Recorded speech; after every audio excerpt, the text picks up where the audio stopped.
Hook right here. Okay.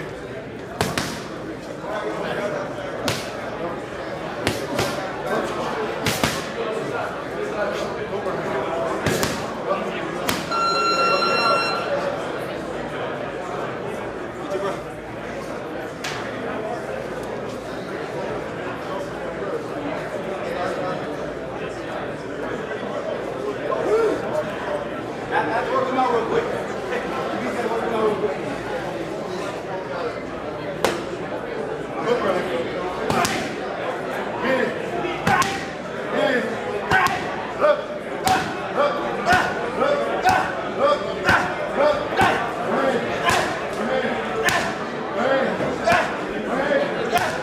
foot.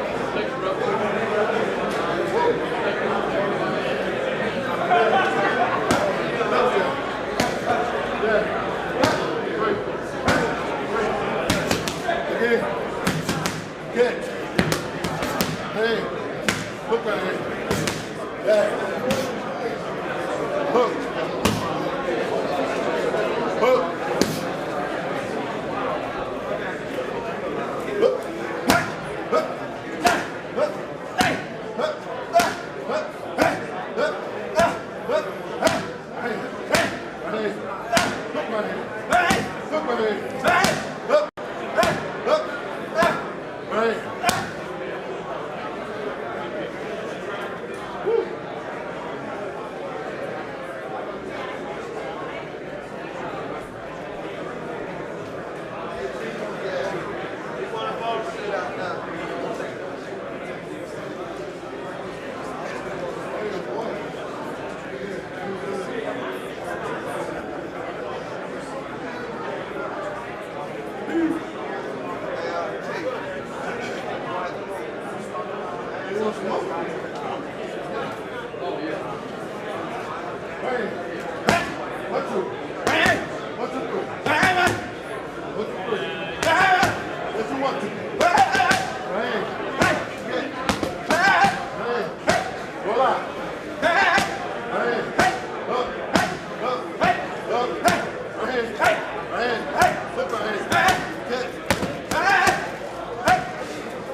Hey, how you doing? How you doing? How you doing now?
Just keep rolling. And that guy screwed down.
time for them to plan and get it together. The fact of the matter is that we have over $60 million in the box office right now, which is more than double any other live gate that's ever been done.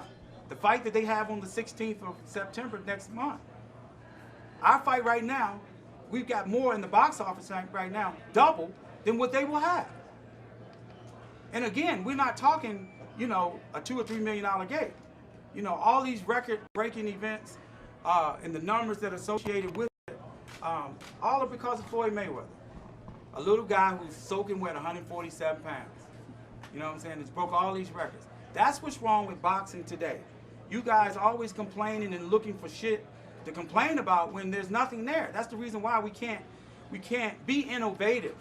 That's what Floyd Mayweather has done differently from anybody else. You know what I'm saying? He's thought outside the box. Someone said to me, oh, something about tickets on sale at Costco. I'm like, we don't have nothing to do with that. But when you think about it, is that a bad thing? Opening this thing up. It was a funny thing. Opening this thing up to a housewife in Desmond, Idaho, Iowa, Kansas, somebody who would normally be able to have access to our fight. Is that a bad thing for it to be accessible in Costco? That's what's wrong with boxing right now. Everyone wants to operate in this little small circle. And that's why this little guy over here at 147 pounds will go over making $1 billion in this fight because he's been able to think outside of the box. Everybody's operating in this little thing. Times change. You got to think outside the box. Having tickets, and again, Ticketmaster chose to do that. And oh, by the way, the largest place where you can go buy anything in the whole entire world. When I talked to you last week, you had made the comment, you said you were going to get the numbers that it would compare favorably to the Super Bowl or any event that's ever been held. Have you gotten those numbers? Sure. Right now, again, we're well over $60 million. And the highest grossing live gate record is $103 million. For what? For a live sporting event. What was it, please? Super Bowl. The most recent one? No, it was the Giants, the Super Bowl the Giants played in. Giants and Patriots? Yeah. $103 million. And again, we're gonna blow past our own record of $72 million. What are we talking about?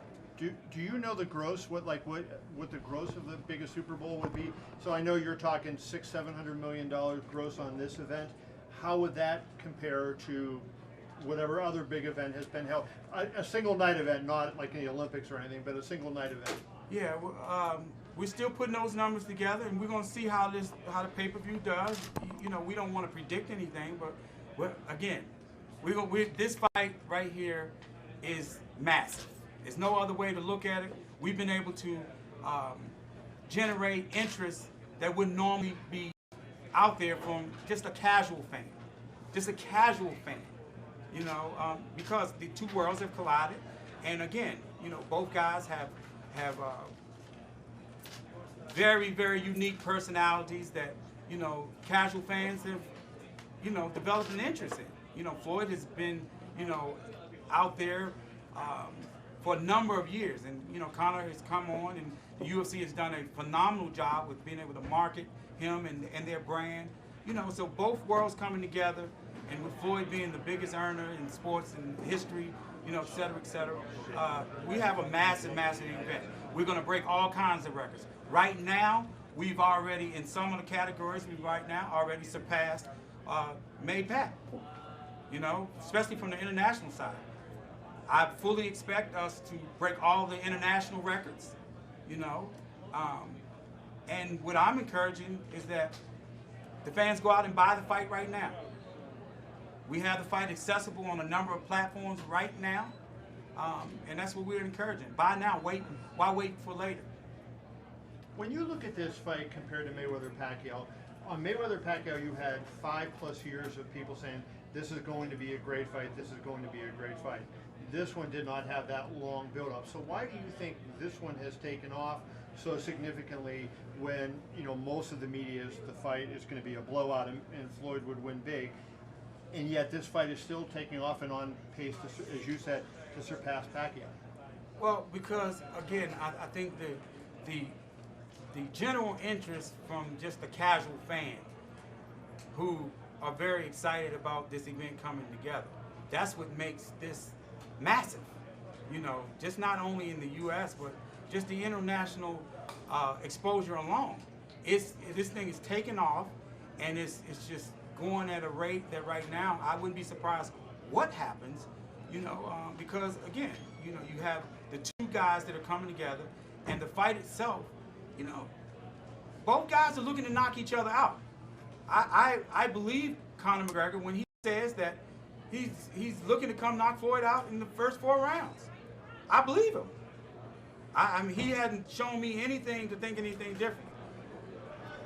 In Floyd's case, it's a little different because Floyd don't normally predict fights, and he, you know, he just goes and kind of does his thing.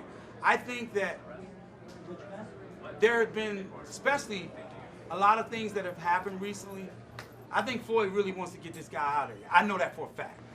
I know that for a fact. I think that you're going to see more aggressive Floyd Mayweather in this fight. Conor said that he's going to come forward. I know what Floyd's going to do.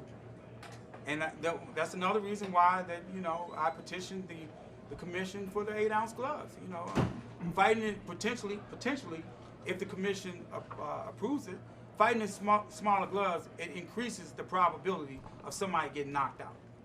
You talk about the appeal to the casual fan. What about the hardcore fans of each sport? The ones that have been a little bit outspoken and say, "Oh, this is a circus. This is not a real fight." How do you address those fans? Well, again, we appreciate all the fans. We don't never ever want to turn our back on anyone or say anything about the, you know. But again, the hardcore fans. That's the reason why that our sport isn't where football and basketball is, because we stay in our own little box. And you know, it's like, you tell me what's wrong with these two guys fighting. If you don't want to watch it, don't buy it. As simple as that. But you can't be mad and going out there like some media members and promoting, oh, this is why you shouldn't buy the fight and this and that. Mind your fucking business. You know? It's like, do your job, cover the sport, and obviously you have to give your opinion, which we understand that. But it's like, we don't see you saying nothing else about anybody else's events and this and that. We know what it's about. We know what this is about. You know? And it's like, okay, but one thing's for sure, you're not going to stop this event. The fans demanded this event, and this is what they're going to get. We didn't ask for this. We didn't ask for this. You think you Social media was on fire because these two guys going at it. Did we happen to miss the world tour? Did we see the record number amount of fans that came out to support a world tour? You kidding me? Do you foresee them at all going no on the 8-ounce? You both want it, and why do you think in their minds? Let's say they said no, we're going to stay. What would be a reason that would really make you upset if they gave it back, if they don't approve it? Well, one, we're not going to get upset at anything. I personally, and Floyd included, we have a great deal of respect for the best commission in all of the sport, and that's the Nevada Athletic State Commission. I'm very confident they will make a decision based on the best interests of the fans, the commission, the fighters. You know, both fighters have agreed that this is what they want, and again, this is something that's unprecedented. So they have to rule on that, and we're going to present our case on the 16th, and we'll go from there. We're hoping that they approve it. Again, I think that if the 8-ounce gloves are approved, I think it increases the probability of someone getting knocked out.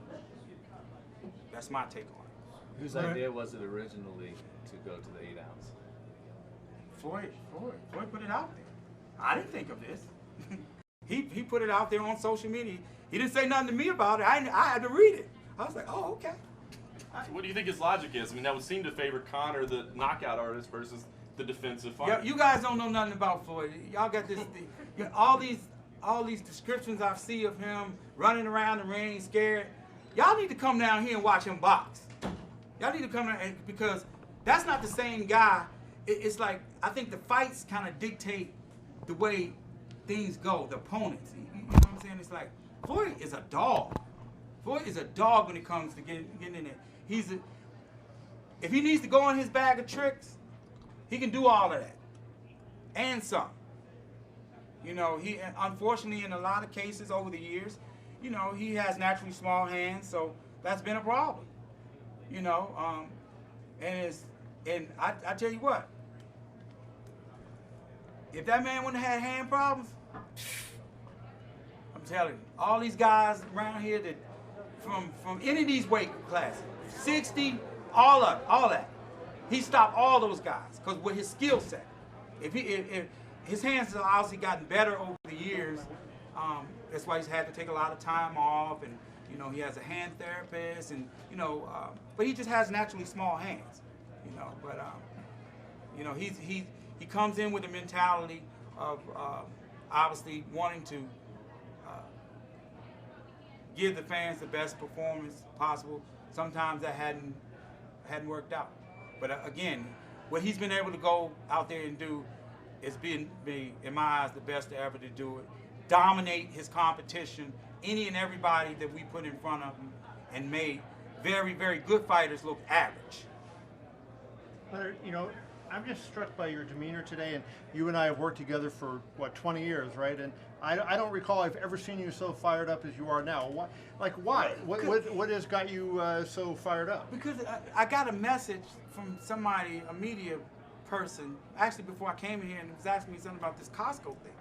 And I'm just like, oh, something about you dumping tickets. And I was like, and I gave them the same spiel. It's like, none of this makes any sense. It's like, we didn't think of this. This had nothing to do with us. By Ticketmaster put the tickets there, I'm assuming. But when I thought about it, it's like, is that a bad thing? Is that a bad thing? Opening this thing up to more people to have accessibility to your event? Is that a bad thing? Again, that's one of the reasons what's wrong with the sport, why we can't continually grow, because of that mentality. That mentality, everyone wants to stay in the same box. We got to do the promotions the same way. We got to do this and that. No, you don't.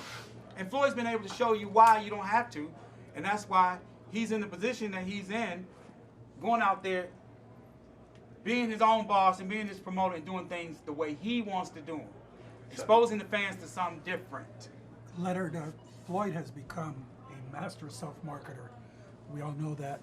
What has it been like for you to watch him step by step become this massive pay-per-view star that I'm sure a lot of people 15 years ago may not have thought he could do? Yeah, I couldn't, and I've been knowing you for probably almost 20 years. He's a genius. I can't say it enough. It's some of the things that he come up with, it's mind-boggling. And it's like, he has this vision, and then, you know, he brings it to us, and we're able to, you know, kind of bring things into fruition. But I'm just like, how did you come up with that? You know, because it's like, unlike a lot of these other fighters, they just think that shit just supposed to happen. It's just supposed to fall out the sky. Floyd went out there and created a fan base. He's went out there and created a fan base. Love him or hate him, but you guys are not around with him when he's flying to all these inner city environments, doing these little small events for basically nothing. But it's just his thing to reach out to the casual fan, to this guy, that guy, and they remember him because he's one of the guys that goes in the hood. You know, he's one of the guys that stands out there and signs autographs all day, all night at the events, unlike some of the other people, you know, who won't do those kind of things. But he's the kind of star, you know, who has the star power that the casual guy or young lady can come up to him and they can reach out and touch him. You know, and that's why I think he's been able to generate the fan base, and his name alone has made him a household name, because he's done things, again, that all the other fighters and athletes in any other sport are scared to do. He speaks his mind, but he goes out there and he busts his behind and he puts on great performances. You know, that's how, again, how does a guy at 147 pounds, who you guys say can't punch, can't knock nobody out, how does he become the biggest earner in all of sports? How does that happen? Leonard, you talk about, in part of being riled up, sounds like they brought up the 8-ounce gloves, and being defensive and saying, we have to see him train, see what he does. He's a dog. He's out there. sounds like you're defending in that he's still in his prime. How do you answer his recent comments in that he's slipping and he's not on top of his game and he's getting older and he's aging? Because he is. He's 2 years older. And unlike a lot of people because they see, he's a physical specimen. His genetics are just incredible. I mean, I say this to him all the time. I can look at some food or this and that, and I can pick up 5 pounds and I got to run an extra 7 miles, to get it off. With him, he can eat candy, he can eat this and eat anything he wants to, and nothing happens. You know what I'm saying? Because he has incredible genetics, but more importantly, he has the best work ethic I've ever seen out of any individual in any sport. And I've been around quite a few people over my time. But he's saying those things because he's not selling you guys some BS. He is 40 years old. He has slowed down. He's not the same fighter that he was before. And he hadn't done anything in 2 years. He's been in this gym, but to look at our fighters and encourage them. But as far as working out, Floyd Mayweather has not worked out, done anything other than travel around on his jet, go to all these countries and places and live an incredible life that most of us would never even dream of having. This man is living his dream. And that's all he's been doing for 2 years, the last 2 years since he fought Berto. So he's saying those things because it's true. He is older. He has slowed down. He isn't the same fighter that he was, 5 years ago, 3 years ago, 10 years ago. All those things are true. Leonard, when he wins, he'll be 50-0, but many fans and some in the media would want to put an asterisk by that, as they did with Roger Maris when he broke Babe Ruth's homer record. What will be your reaction when you read things like that? I don't pay those things any attention because, we don't make those decisions and we just going out doing our thing. And you guys are caught up in the record, not Floyd. Floyd is not concerned about that. That's not the end of all ends for him. You guys make more of this, of the 49-0 and the 50-0 than he does. Because, again, this situation, the fans demanded this. He was fine riding around on his jet with all his friends and family, going to all these exotic places and, going from this mansion to that mansion and living an incredible life. That's what he's used to doing. That's what he was doing. It's an incredible opportunity came about, and we're here. Leonard, how satisfying is it to have somebody that's going to sell the fight on the other side? The onus has always been on Floyd. Some guys haven't really participated. I mean, even Manny Pacquiao didn't do a lot to sell the fight. So how satisfying is it to see Conor McGregor do what he's doing in the media? It's very satisfying, and that's what makes this event so enormous. Because in order to have a great pay-per-view that does astonishing numbers, you have to have somebody on the other side. Floyd's been able to carry the load and to go out there and do all the work in the past. And this is a big relief that you see somebody on the other side that, he's talking the talk and he has a legion of fans that believe in him. I mean, because before I had ever even met him, I was impressed myself, and because just he has a innate ability to say and do things that generates incredible amount of interest. I see why he's the biggest star over there, hands down. I see why because he's able to talk the talk and he backs it up. In that case, in the octagon, he does his thing. He's a bad dude. I'm not a hater. I give that man his props. Huh? Do I like Conor McGregor? He's a nice guy. I think that, and he showed me an incredible amount of respect, and that's what I've given him in return. He respects me, and I respect him. Leonard, just when you talk about the incredible pay-per-view number you mentioned, going into the Pacquiao fight, everybody said it was going to be a massive fight, but you were thinking 3 million maybe, right? And you went to 4.5 million. What would be the oh my God number for this fight? So now everybody's thinking 4 million. What would be, like, if it hit the home run, how big would that go? That's a great question. It's kind of tough to say because, we have, you don't want to get out in front of it. We just know we got something really special. And just based upon my daily interaction with all the stuff that I got on my plate, You know, I'm monitoring the foreign. I'm seeing we've opened this thing up already to a number of, especially digitally, you know, being able to purchase the Fight Now Showtime pay-per-view on their app. You know, open this thing up to the PlayStations and Apple TV and Roku and, you know, all these incredible platforms that we didn't have access to before. Just creates a bigger and better opportunity for more people to have accessibility. That's how it goes back to my thing about the Costco dumb comment. You know, it's just like, that's what you want. You want to be able to have the opportunity and the platform to do your thing. That's why the NBA and the NFL has this global reach, and that's what we want to do, to continue to try to do to elevate boxing.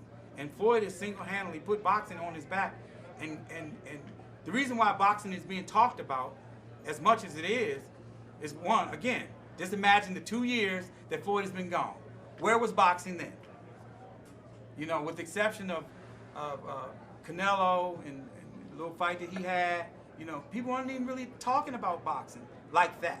You know what I'm saying? It's that, but the minute that you mention Floyd Mayweather and Conor McGregor, then this thing opens back up, and now you see on all the front pages, you know, again, every A-lister, we don't even have some politicians. Well, come. you know, I mean, not to, you certainly know I'm not hating on this fight. I've been, but to say that boxing was dead this year, they had 90,000.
You have an audience that most people they aren't able to reach.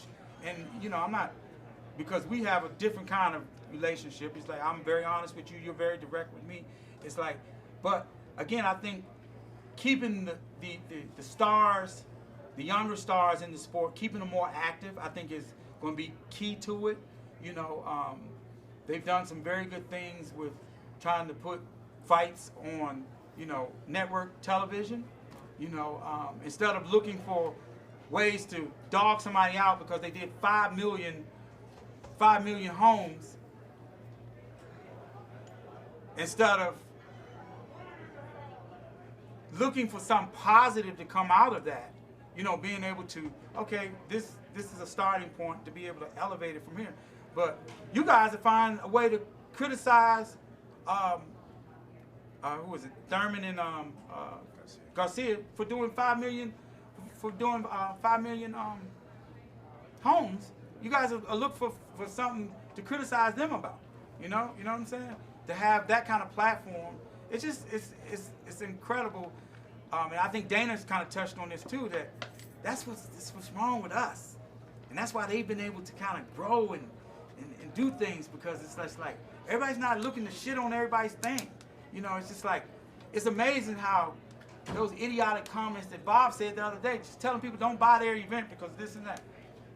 Huh? Have you ever heard me say something like that about any of your, it's like none of this stuff makes any sense. But what it comes down to is that the same guys who hating on the shit is the same guys who wanted to be a part of it.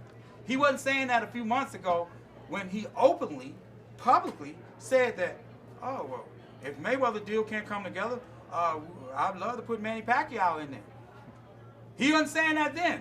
And then when that other idiot, Oscar, said, and I'm saying that because that's what I think of him, and yes, I did say that.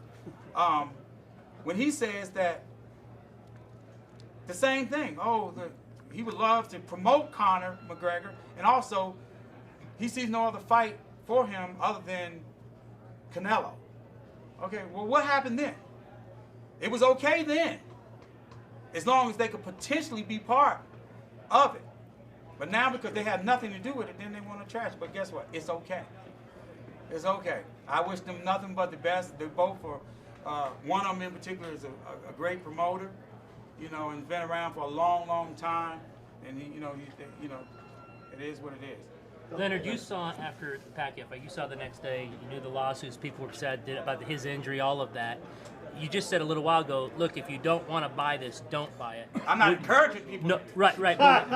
But would your hope be if this does go how many believe it might, where he'll beat him easily and McGregor might look really bad in being a boxer, that the next day you won't hear, I shouldn't have bought that. It's almost like, look, if you're going to buy it, anything could happen in this thing. Well, I'm very confident that this fight's going to end in a knockout. I'm very confident of that. This fight will end in a knockout. I'm very confident of that. I in no way, shape, form, or fashion can I see this fight going 12 rounds. No way that I can personally see this fight going no 12 rounds. I just can't. With both of those mentalities, no. And they should, in that sense, should be okay with buying it and paying that if there's a knockout. No, it's gonna be I think it's gonna be a terrific fight. It's gonna be very exciting and entertaining.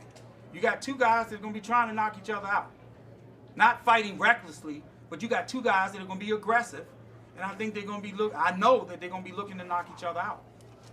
Leonard, on August 16th, the Nevada Commission is gonna vote on the ref and judges. Do you have a preference for referee or judges?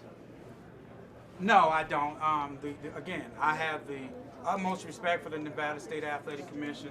They have a great pool of talent, a great pool of referee and judges, and they always make the right decisions. I mean, sometimes it don't work out with maybe the way that you would hope that it worked out, but I trust that they will make the right decision with their selection, a pool of officials that they have. Okay, and in the past, when Floyd fought Oscar, some people criticized the undercard, saying, okay, you didn't use that big fight as an opportunity to elevate the up-and-coming stars. Now that the card is done, was this the best case scenario? Was this the fight to elevate some of your younger stars? Are you happy? Most definitely. A couple of the fights that I tried to make, they didn't kind of work out. But again, I got three of my young, exciting stars that they're going to be going, and we have the whole Fox lineup. This is incredible. I mean, the platform that we have with having Fox, with the two exciting fights that we have there, and also with the enormous amount of coverage and the platform that we're going to have this rolls right on into the televised undercard. It's incredible. What happened to your hand? A lot of questions before we get to that. I fell down. See the other guy. Will there be any signatures sponsor? There's usually like an official beer or something. Is that still something that you guys are pursuing, or does this fight not need? Will there be any signature like sponsorships? Most definitely. Yeah. Oh, most definitely. We just haven't. Because what we've been able to do, again, is think outside of the box. Traditionally, everybody does everything the same way. You got your same Corona, you got your same this, and there's nothing wrong with those are great sponsors, but we're looking to bring more to the table. And obviously working with the UFC, these are one of the, again, it's a great thing that what Dana and them have done with their brand. I commend them, and it's a great thing. It's a great thing. There's talk that in the ring you could have over $50 million worth of sponsorship. Is that accurate, or is that close? I don't want to get into discussion about the numbers, but we're very excited with the opportunities that are there, and the platforms and the sponsors that are going to be from different worlds. You know what I mean? The president, when he was a private citizen, attended the Pacquiao fight. Does he have plans, or have you invited him to attend this fight since he's on vacation? I haven't personally invited him, but I've been told that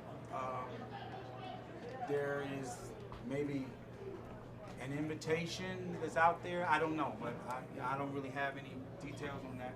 But with or without the President of the United States, we have an incredible event that everyone wants to see. Leonard, what was the thought process with putting Sean Porter on the Fox portion of the card and not the pay-per-view? Hey, Sean Porter is, again, who's a fighter, who's an outstanding young fighter, a guy that's great. He's great for boxing, inside the ring and outside the ring. He's a true great guy.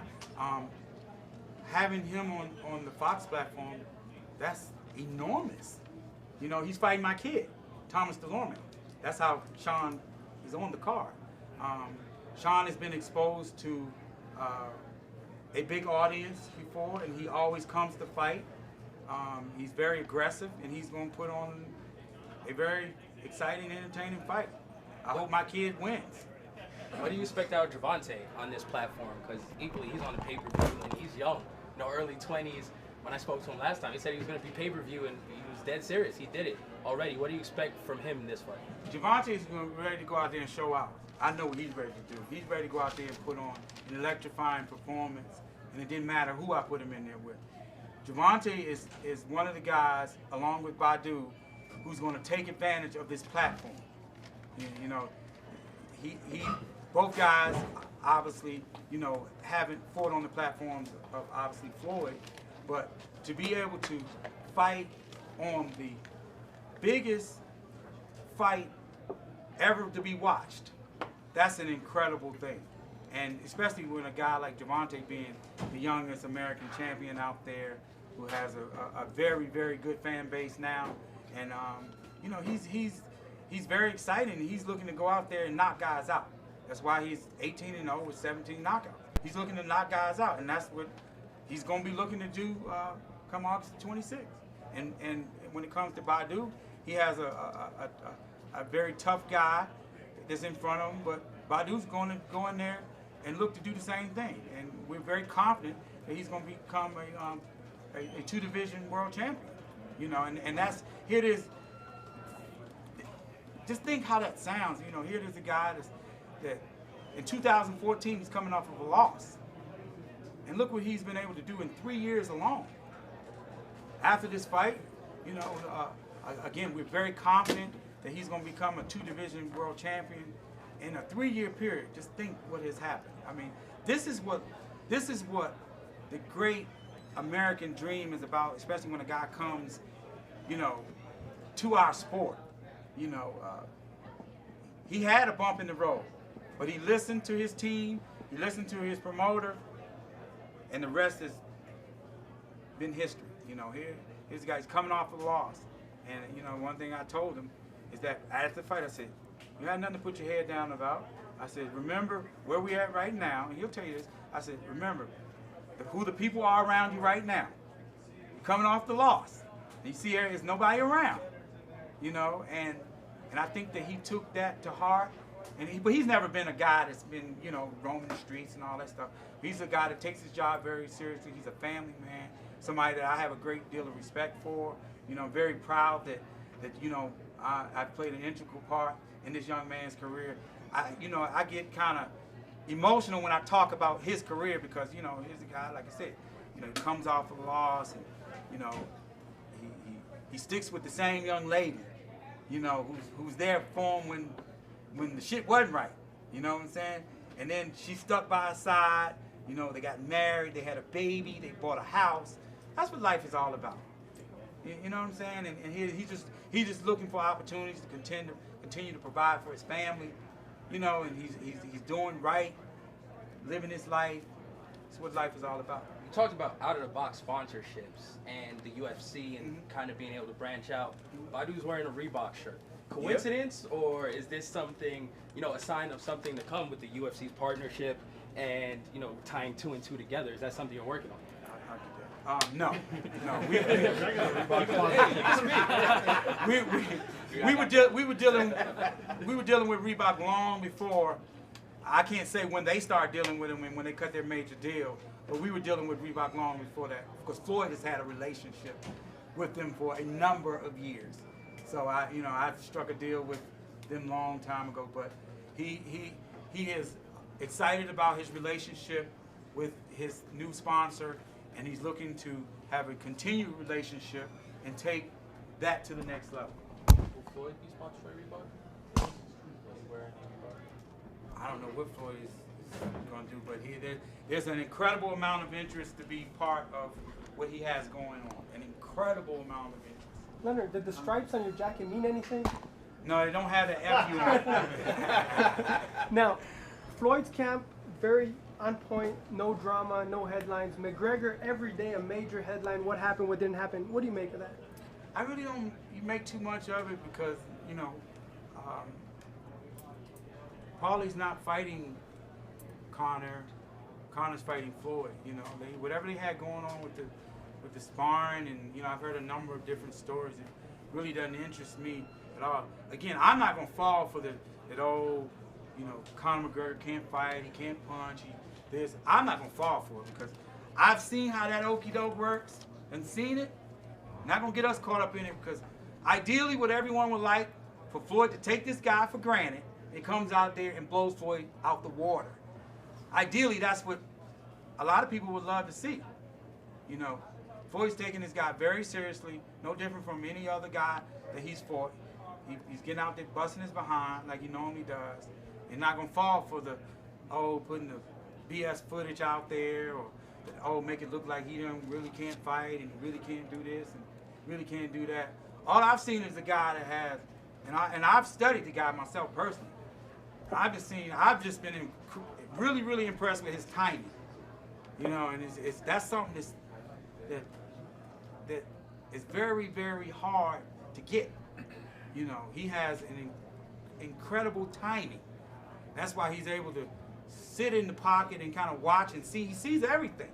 Kind of sees it. And again, this isn't boxing, but he's been able to dominate those guys over there standing up.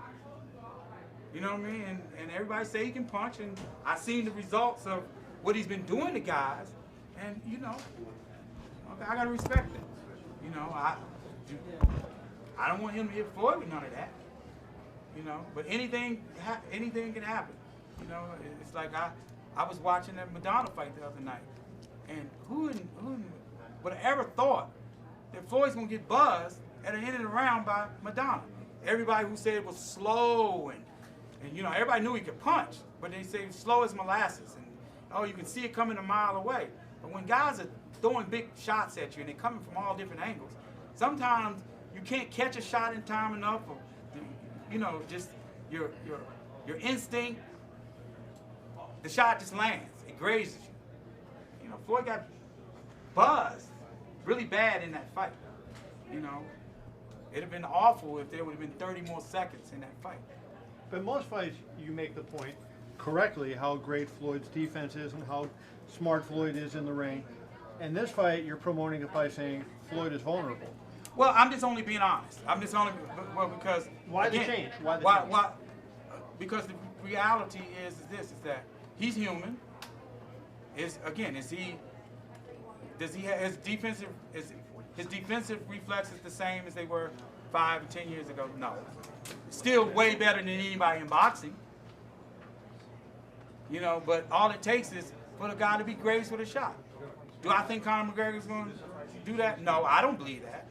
But anything can happen. Can you believe it's just 2 weeks away? I can believe it. I've been grinding. I ain't had no sleep in a day and a half myself. My team is the same way. We grinding over here. We working. We got a lot of work to do. We got 3 shows in 17 days. It's a lot going on. Mayweather Promotions. A lot going on. You ever missed this? Floyd, in Oh. particular, I don't. Yeah. But I'm so happy for him though. I'm so happy for him that he can finally let you guys like have it. Let you guys have it, and y'all can dog somebody else out for breaking all these records and not giving the guy the credit that he deserves. You guys can now take that and y'all can bother somebody else with it. That's what you'll do. Huh? That's what you'll do. No, I'm excited for my young guys. I'm excited for guys like him and Javante and Andrew, you know, and some of all my younger guys that are coming up, and just for boxing in general, to see what shakes out. You know, who's going to rise to the top from all the stars, the young guys who are out there now. Thanks, Leonard. During the World Tour, Conor had a few questions and comments about your outfit. What do you think he'll make of your one today? It was the reason what happened. My bags got misplaced and they didn't make it from New York to London. And that's why I didn't have on a suit, because my bags weren't there. So, you know, justifiably so. You know, he was riding me about it. And, you know, it was all in, you know, good humor.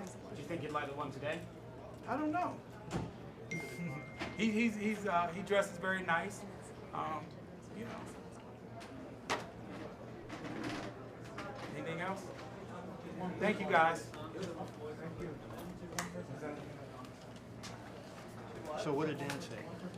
What did Dan say? Oh, well.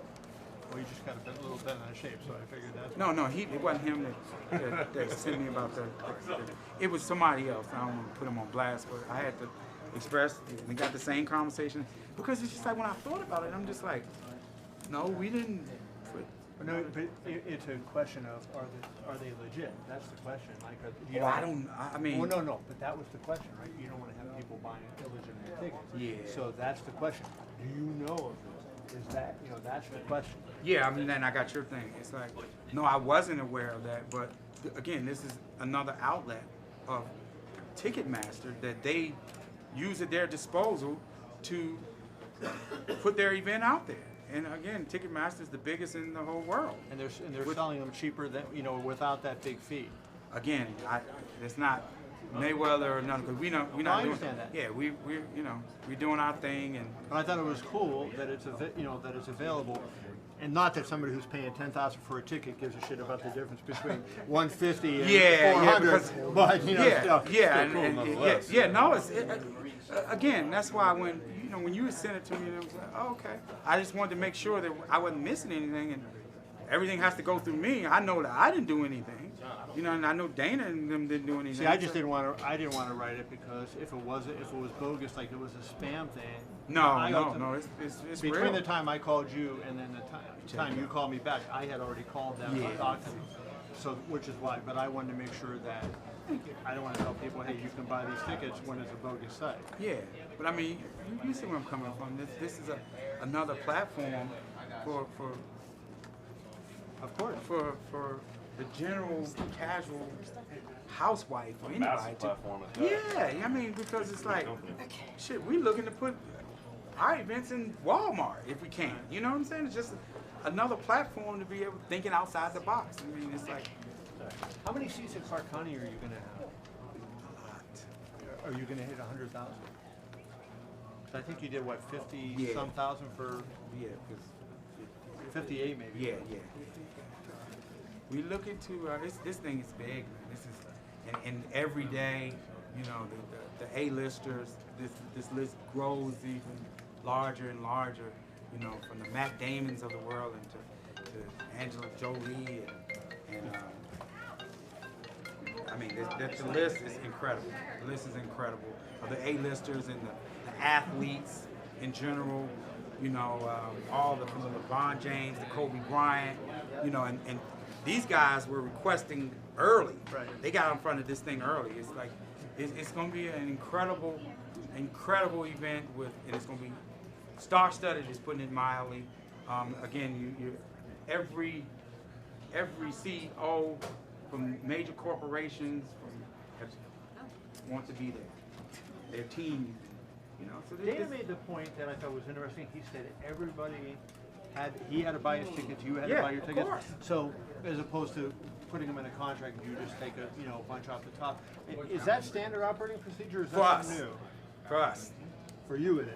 Yeah, for us. But like for say Bob or for I don't know what they do, you know, how they do theirs, but you know, I've always purchased, Floyd always purchased.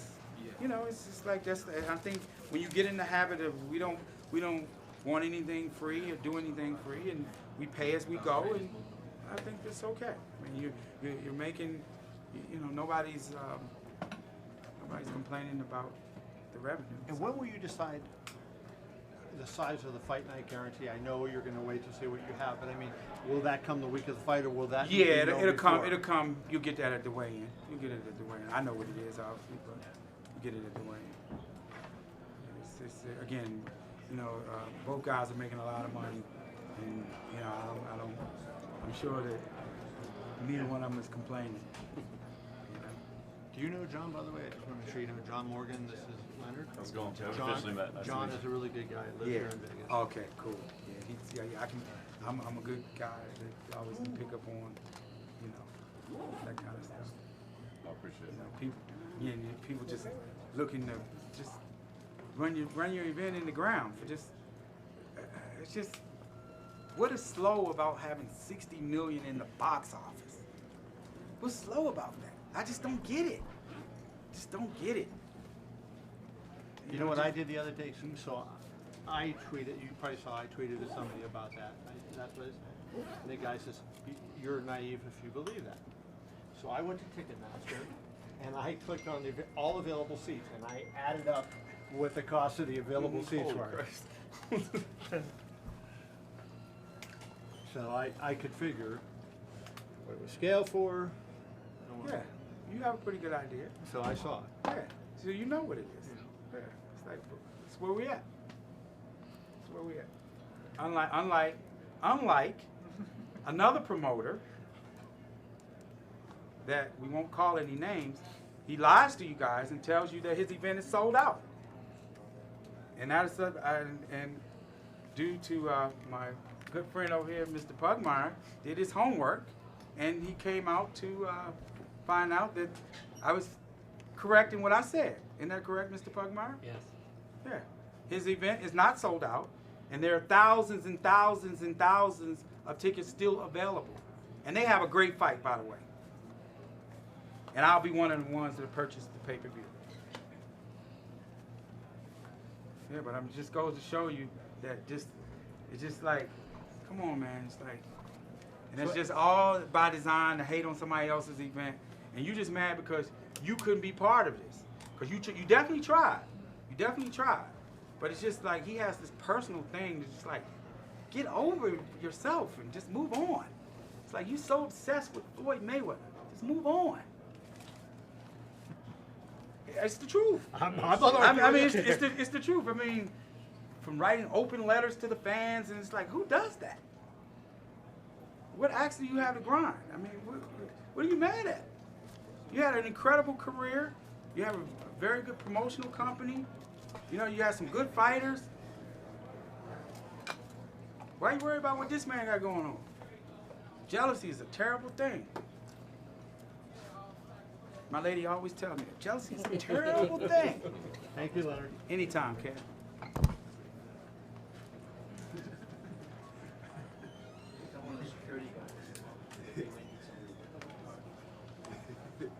Hey, did you get my text? I didn't.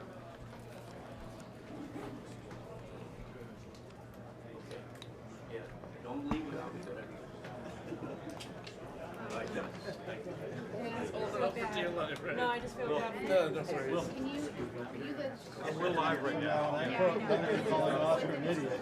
You cannot be mad at me.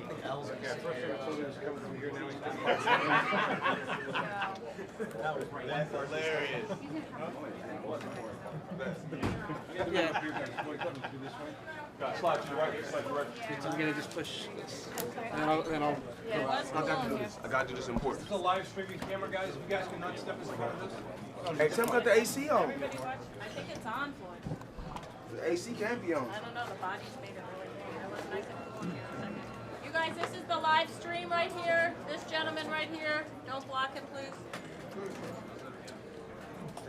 Hey, Floyd, Can I get that door closed, please? Yeah, of course. Go ahead.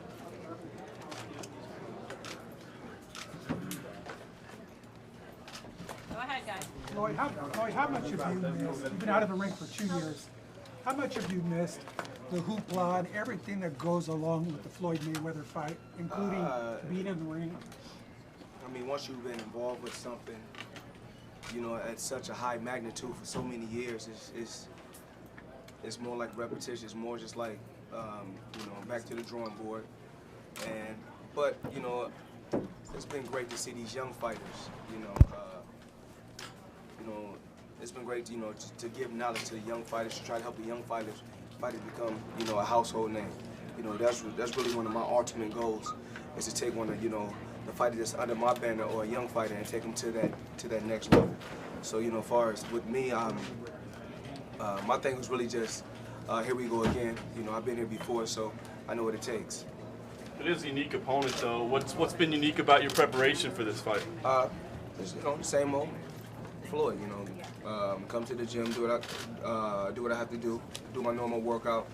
But you know, I'm a lot older now, so I have to let the body rest a lot more.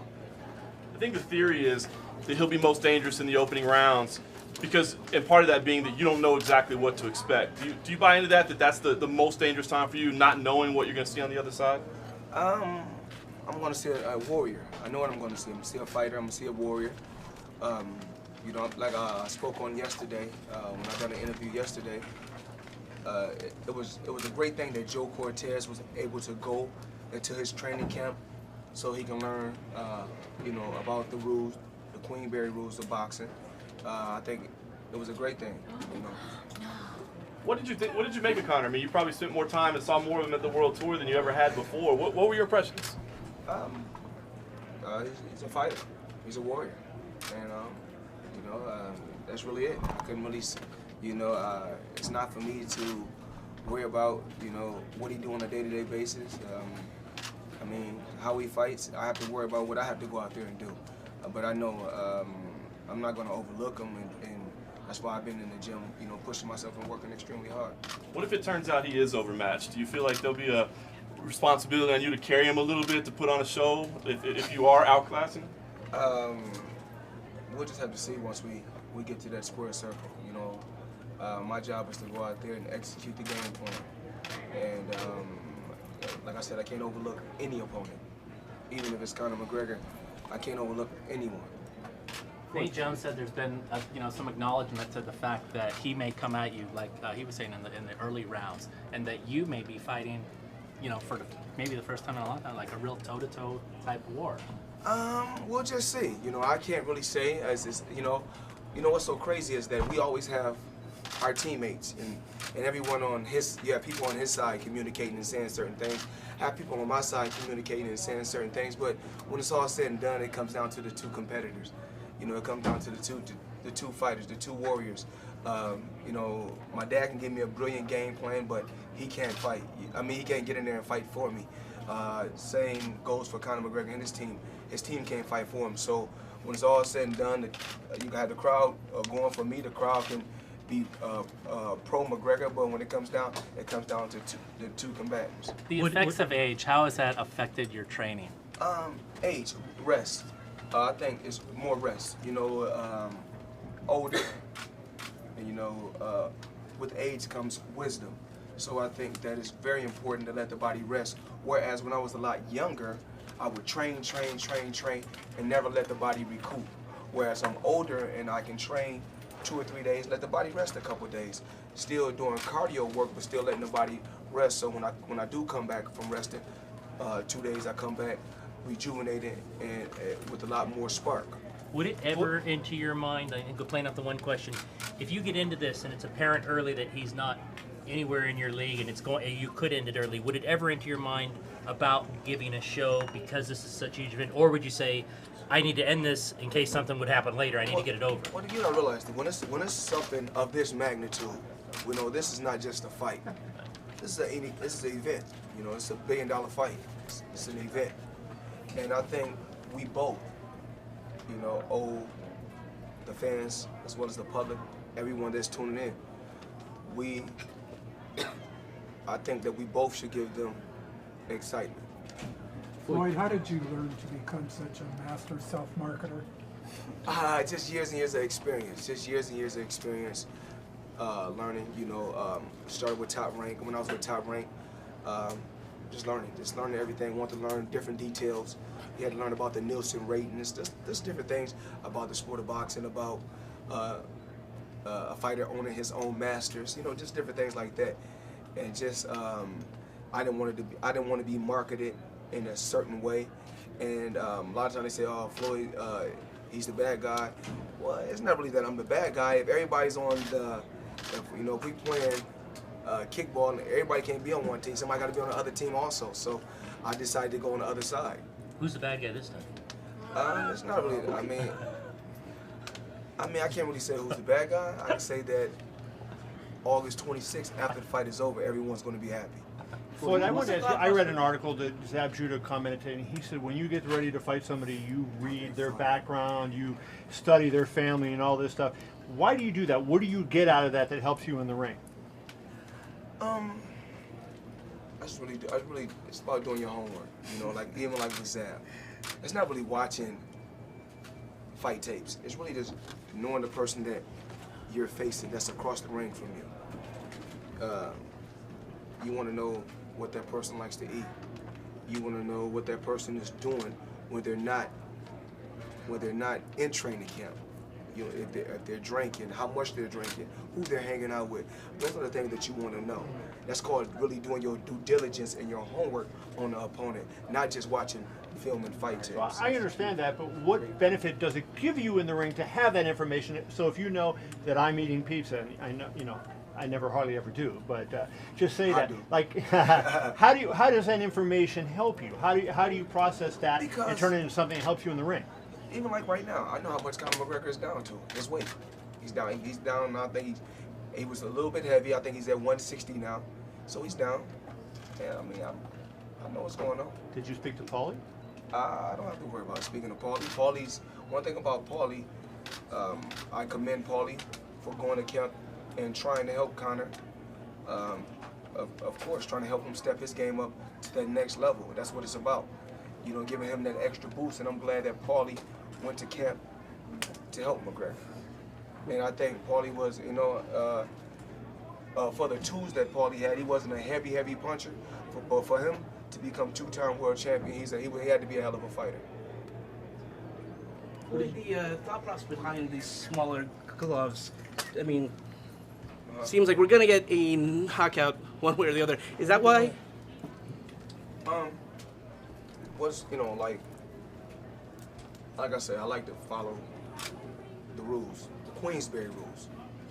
And we all know, if anybody is knowledgeable about the sport of boxing, from 147 all the way down to 105, the lowest weight class, you fight in 8-ounce gloves.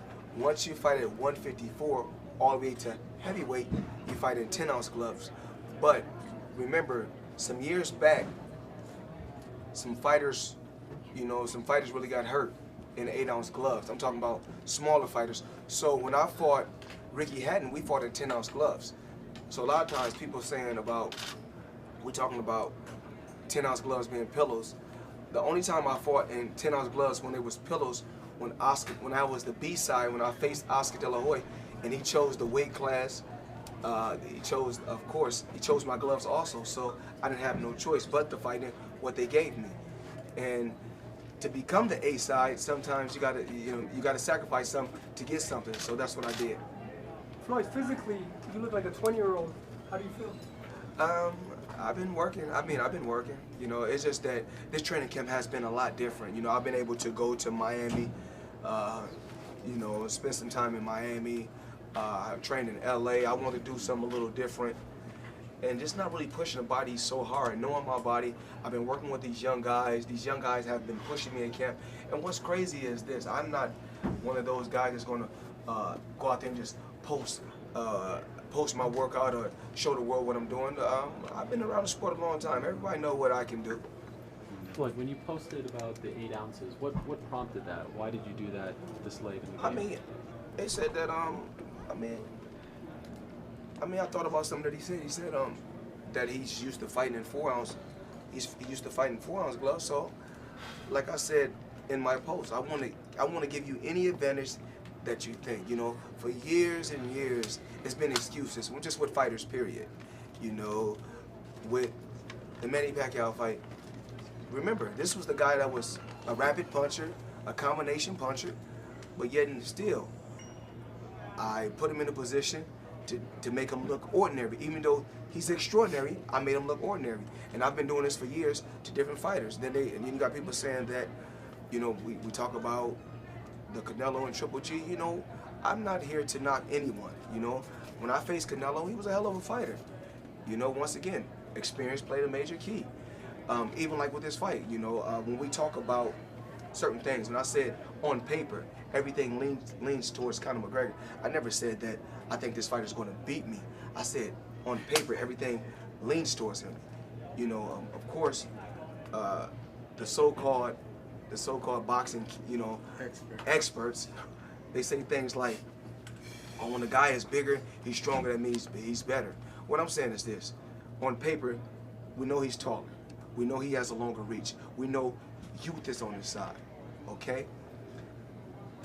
And I guess everybody's saying power is on his side.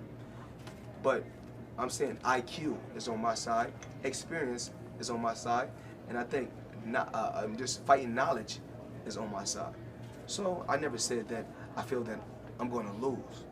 You know, I'm not going to get involved in anything if I think I'm going to take a loss. It's like me saying, yes, I'm going to invest my money, but I know I'm going to take a loss, but I'm still going to invest it. No, I'm going to tell the people what I truly believe and what it is on paper. Floyd, how is fighting a southpaw different for you in terms of preparation? People have said that you struggle with southpaws, but you've never lost to one. So. Well, last time I checked, I was undefeated against whether you was orthodox or southpaw. I was undefeated against you. So everybody's entitled to their own opinion. How is it different in preparation though when you're fighting someone with a different style? A fighter is a fighter. It doesn't matter. You know, with McGregor, he looks to come out. He's gonna come out, and he's gonna keep switching. He's gonna keep switching. I know what he's gonna do. I already know. Like I said before, I already know what you're gonna do. He's gonna come out southpaw, then he's gonna switch the other way. He's gonna keep switching. But when you keep switching, all you're doing is burning energy. So let me give him some. Let me give him a loan. Let me give him some knowledge so that he can see. You know, as you keep switching, you're burning too much energy. If you get the 8 ounce or the 10 ounce gloves, do you predict a knockout? If he's going, I'm saying that he believes that it's not gonna go past 4. And I believe that it's not going to go the distance at all. So he feels one way, I feel another way. We're both confident in our skills, and we'll just have to see. Do you have to finish him for this to feel like a win for you? Because I've heard some people say if he goes the distance, that's a victory for him. It is a victory for him. If he goes the distance, it's a victory for him. In my eyes, also. Floyd, at any point, has it gotten personal? On Monday, to Stephen A. Smith, you said that, you know, some of the comments that he made that you were going to do this for black people, and, you know, him wearing the jersey and things like that. Has he crossed the line at any point? I don't know nothing about a jersey. You know, everybody's entitled to wear whatever they want to wear. I don't know anything about a jersey. Only thing I spoke on with Stephen A. Smith, I spoke on, you know, disrespect. You know, like I said before, it's certain boundaries we just don't cross. You know, it's okay if he want to say certain things, even in the press tour, when I said something, I didn't want to be, you know, I didn't want to be negative towards lesbians or gays when I said something to him. So I apologize, you know what I'm saying? But, you know, calling us monkeys, you gotta realize we went through years and years of, you know, I mean, just up and down, you know, and I mean, the black Americans went through a lot. but I'm strong. I'm a strong individual. I live, you know, we live and we learn, and hopefully, you know, after August 26th, you know, he won't be speaking that same language. When you landed in London, I understand that you came to the same airport and you briefly were in the same area. Did you talk to him at all privately backstage when you? It was crazy. You know, everybody was like, Mayweather and McGregor, this is staged. They're flying on the same jet. No, we're not. We wasn't flying on the same jet. For this tour, the tour was so huge. Normally on the tour, you know, in the past, before I had my own jets. Gotta put an S on it. We chartered. He had a jet that was chartered, that had the same name from the same chartering company. I had the same jet that was chartered from the same company. It was all, you know, it's all under one umbrella. So what ended up happening was, and then I put my security on my jet, one of my jets, put them on the jet. So I guess every time he land, you see the same name. Then when I land, you see the same name. So like Mayweather and McGregor is on the same jet. But you gotta realize we was in 3 countries and 4 cities in probably 4 days, right? Yes. Okay, I want to make sure, you know, everything is right. You know, I'm still sharp. But did you, when you met in London at all, in the hangar area, did you talk to him? No, when I see him in New York, they showed him in New York. I let him know, like, straight up. I'm letting everybody know what I said. I said, what's up, little dude? And whoever knows, I said, what's up, little dude? He was with all his guys. And at that particular time, I was just with all my female friends. You know how, you know how I say, having one is too close to having none. So I had about 4 of my girls. I think I had about 4 or 5 of my girls with me, and then my daughter was with me. And I was letting them know, you know, with or without my security or out my team, I'm still tough. You know, I ain't no bitch, I ain't no punk. I'm just letting you know that. So I still said something to him. I said, what's up, little dude? Just to see if he wanted to pop off like he was popping off when he was on stage. What did he say? Oh, he didn't say nothing.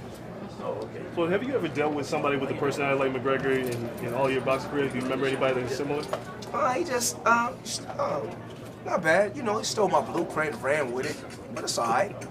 You know, it's nothing but, I like it. Does it feel good to kind of not have to carry all the weight? Oh. So I've been doing the meat coats and the flashiness. You know, that was years ago. But he cool. Does it feel good to not have to carry all that weight to promote a fight, and you got another guy on the other side just doing a lot of this work? I mean, we doing crazy numbers. You know, forget what y'all hearing. We doing crazy numbers, and we're not here to knock anyone else. You know, in the sport of boxing, I wish everybody nothing but the best. In MMA, I wish everybody nothing but the best. You know, I had a great career, so I can't sit right here and try to give knowledge and try to help warriors and fighters go to that next level and then sit right here then knock them. I can't do that. You know, when I'm the face of contact sports. And touch on that a little bit more. Floyd's responsibility is a lot more different than any other normal fighter because he's also the promoter. So he's having to kind of wear both hats and make decisions, and you know, so he just doesn't have to worry about just getting in shape. He has an incredible amount of responsibility with overseeing everything the way that he wants things ran. Floyd, Leonard weighed in earlier, but cut the AC on this motherfucker. God damn, cut the joint on. Floyd, Leonard weighed in earlier on this, but with you being the promoter, are you disappointed at all that the fight's not a sellout yet? Our fight is doing unbelievable numbers. When I say unbelievable, we're up high in the numbers. The pay-per-view numbers will be unbelievable, and we will have a sold-out crowd. Yes. I'm not worried about that. And we're going to blow past our previous record, as I stated earlier. And my previous record is 72 million. Yes. Do you feel you're going to beat the Pacquiao pay-per-view numbers? Hopefully. We're on the pace. We're on the pace. And again, I'll touch on it again. Right now, where we're at today, in some of the categories, we've already surpassed Maypac. Can you give us an idea of the categories? Sure, some of the foreign numbers. Best believe we're going to break those records. We're going to break pay-per-view records in the UK, Australia, and a few others. For sure. This fight will be shown to 150 countries, you know, alone. And again, we've opened this thing up right now where I'm encouraging the fans to go out and buy right now so you don't have to wait. You know, that's the key. Buy right now, you don't have to wait. Because the day of, I got to charge a little bit more. Floyd, when you say to Conor, you know, without Dana, this fight doesn't happen. You work for Dana, things like that. Do you get the sense that that bothers him, that he's not his own boss? That's not really what I said. You know, I look. You know, this guy wanna, you know, he.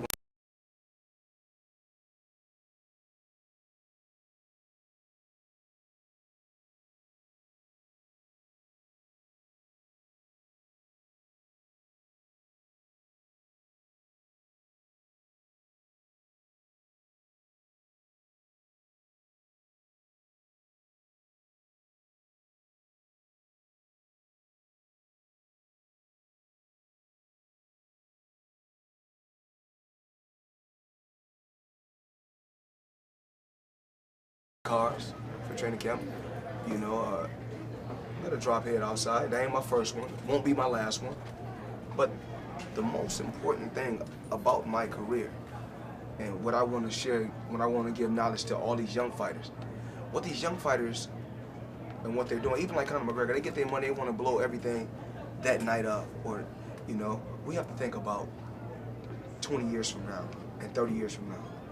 I'm still living the same way because I made smart investments.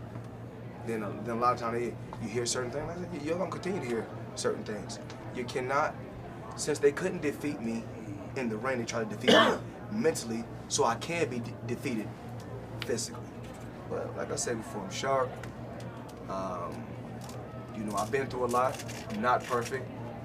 I strive to be a perfectionist, but like I said, like I always said, God only made one thing perfect, and that's my boxing record. Did you follow the Paulie story at all of the past week, and if so, what do you make of it? Like I spoke on the Paulie thing earlier. You know, that's not my thing to get in the middle of their Conor McGregor and Paulie's back and forth bickering. Paulie's a friend of mine. I respect him as a fighter. He's one of the best commentators out there because he has knowledge of the game. A lot of times we have people that's commentating. We have commentators with fight shows but never fought a day in their life.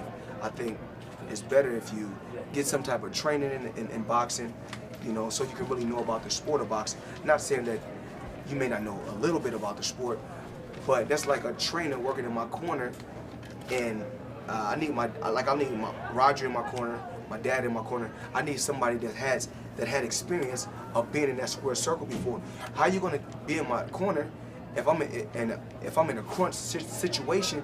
You can't help me or give me the knowledge because you've never been in a crunch situation yourself. But if you have experience with being in there, you can kind of give me information on what I have to do when I'm in a tight situation.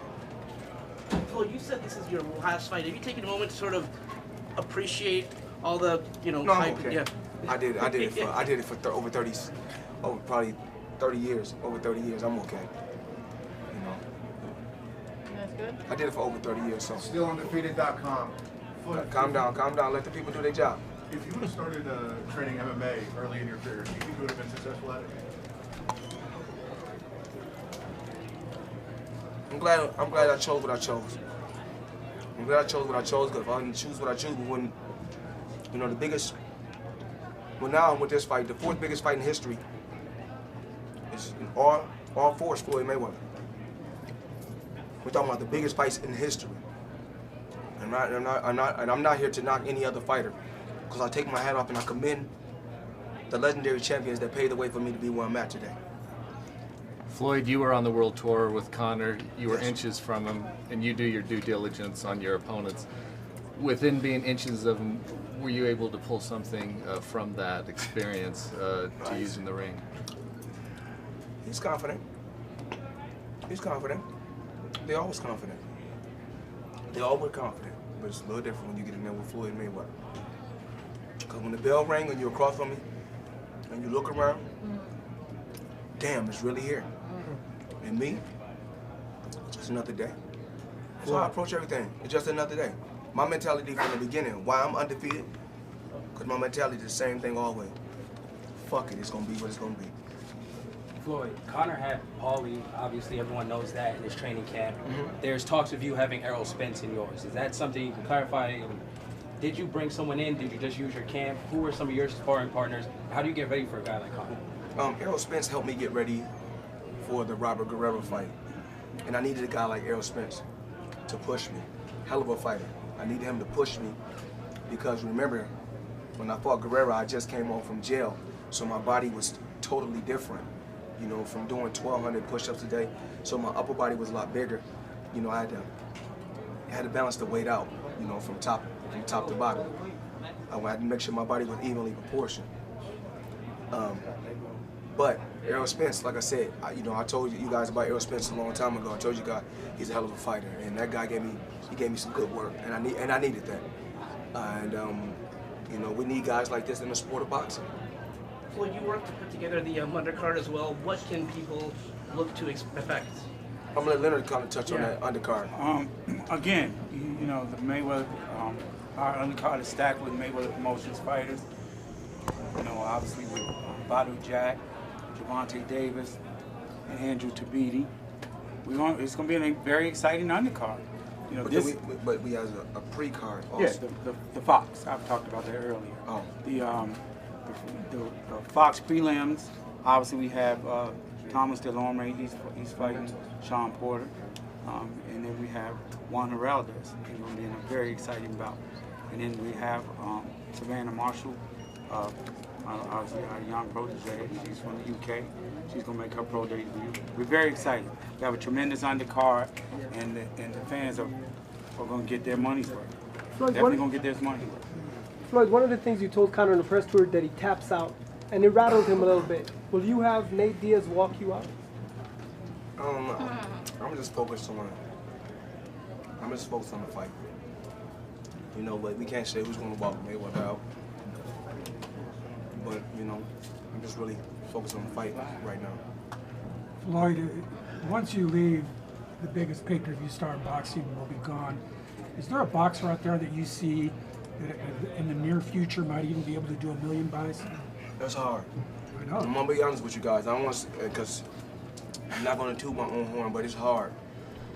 The reason why it's going to be so difficult is you have to have a fighter with a certain charisma, a certain swag, a certain aura.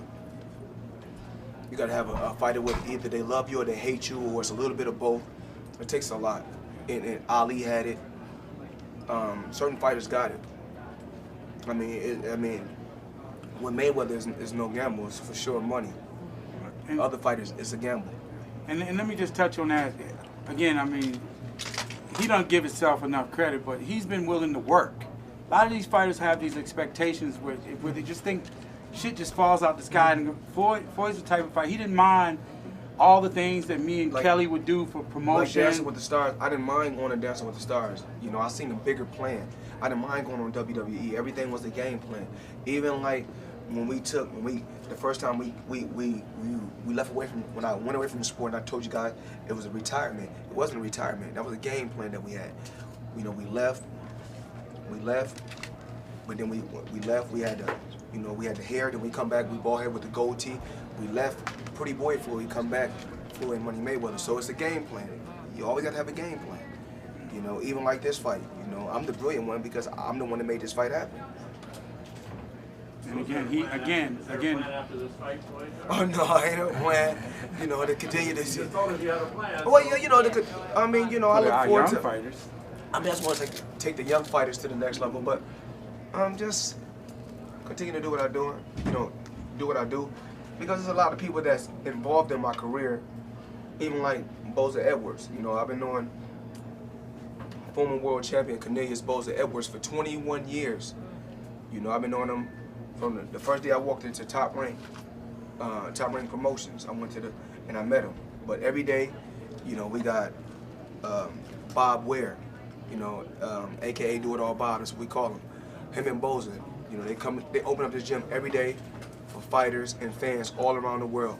They put up the boxing ring. You know, sometimes I'm not even here. You know, I don't even have a key to the gym, but I travel all around the world. I be everywhere. They make sure that the fighters are able to train and work hard so they can accomplish what they want to accomplish in life. So, you know, those people don't really get the credit that they're due. And they work every day. Even my Uncle John, my Uncle Gerald, my cousin Steven, and even my cousin DeJuan. They come here and open up this gym every day for these fighters, and also open up the gym for the fans, so the fans can come into the fight world. Good, guys? Yeah. Thank you. Thank you, Floyd.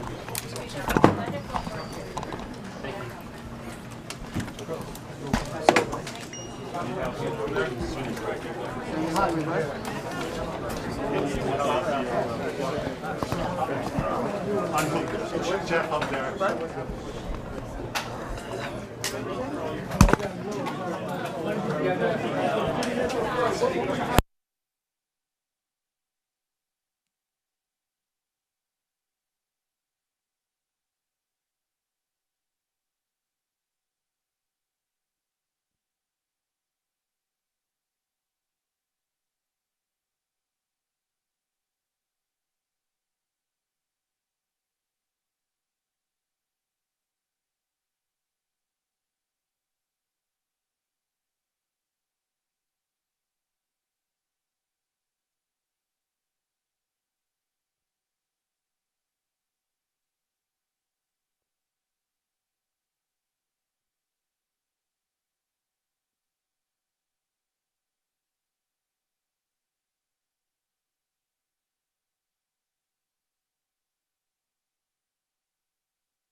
down and try to get that location, right?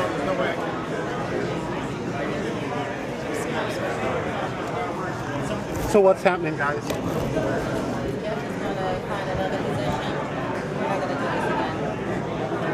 What's up with the audio?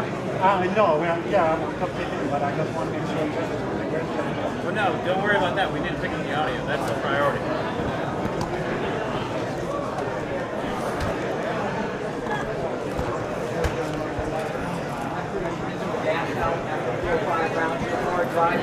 Put everything in and dissect it, breaking down, and stopping at 6 or 7. Your prediction on the fight? I can't say what McGregor is going to bring to the table, but I'm not going to take a step back. I'm going to McGregor, and I'm pretty sure he's coming to me. Final question. I now host the International Boxing Hall of Fame. You're going to be on a first ballot basis someday soon. Are you thinking about that? Your legacy as a prize fighter? I'm just very appreciative, that I'm mentioned amongst the best. When you talk about boxing, when you talk about so many legendary champions, my name is mentioned. That's truly a blessing. Best of luck against Conor McGregor. I'm not picking against you. Thanks, Floyd. Floyd, what's the atmosphere going to be like when you fought Hatton there? I'm pretty sure that the atmosphere is going to be crazy. A lot of adrenaline. People right here. It's an event where everybody can show up, have fun, enjoy this. Who we got here?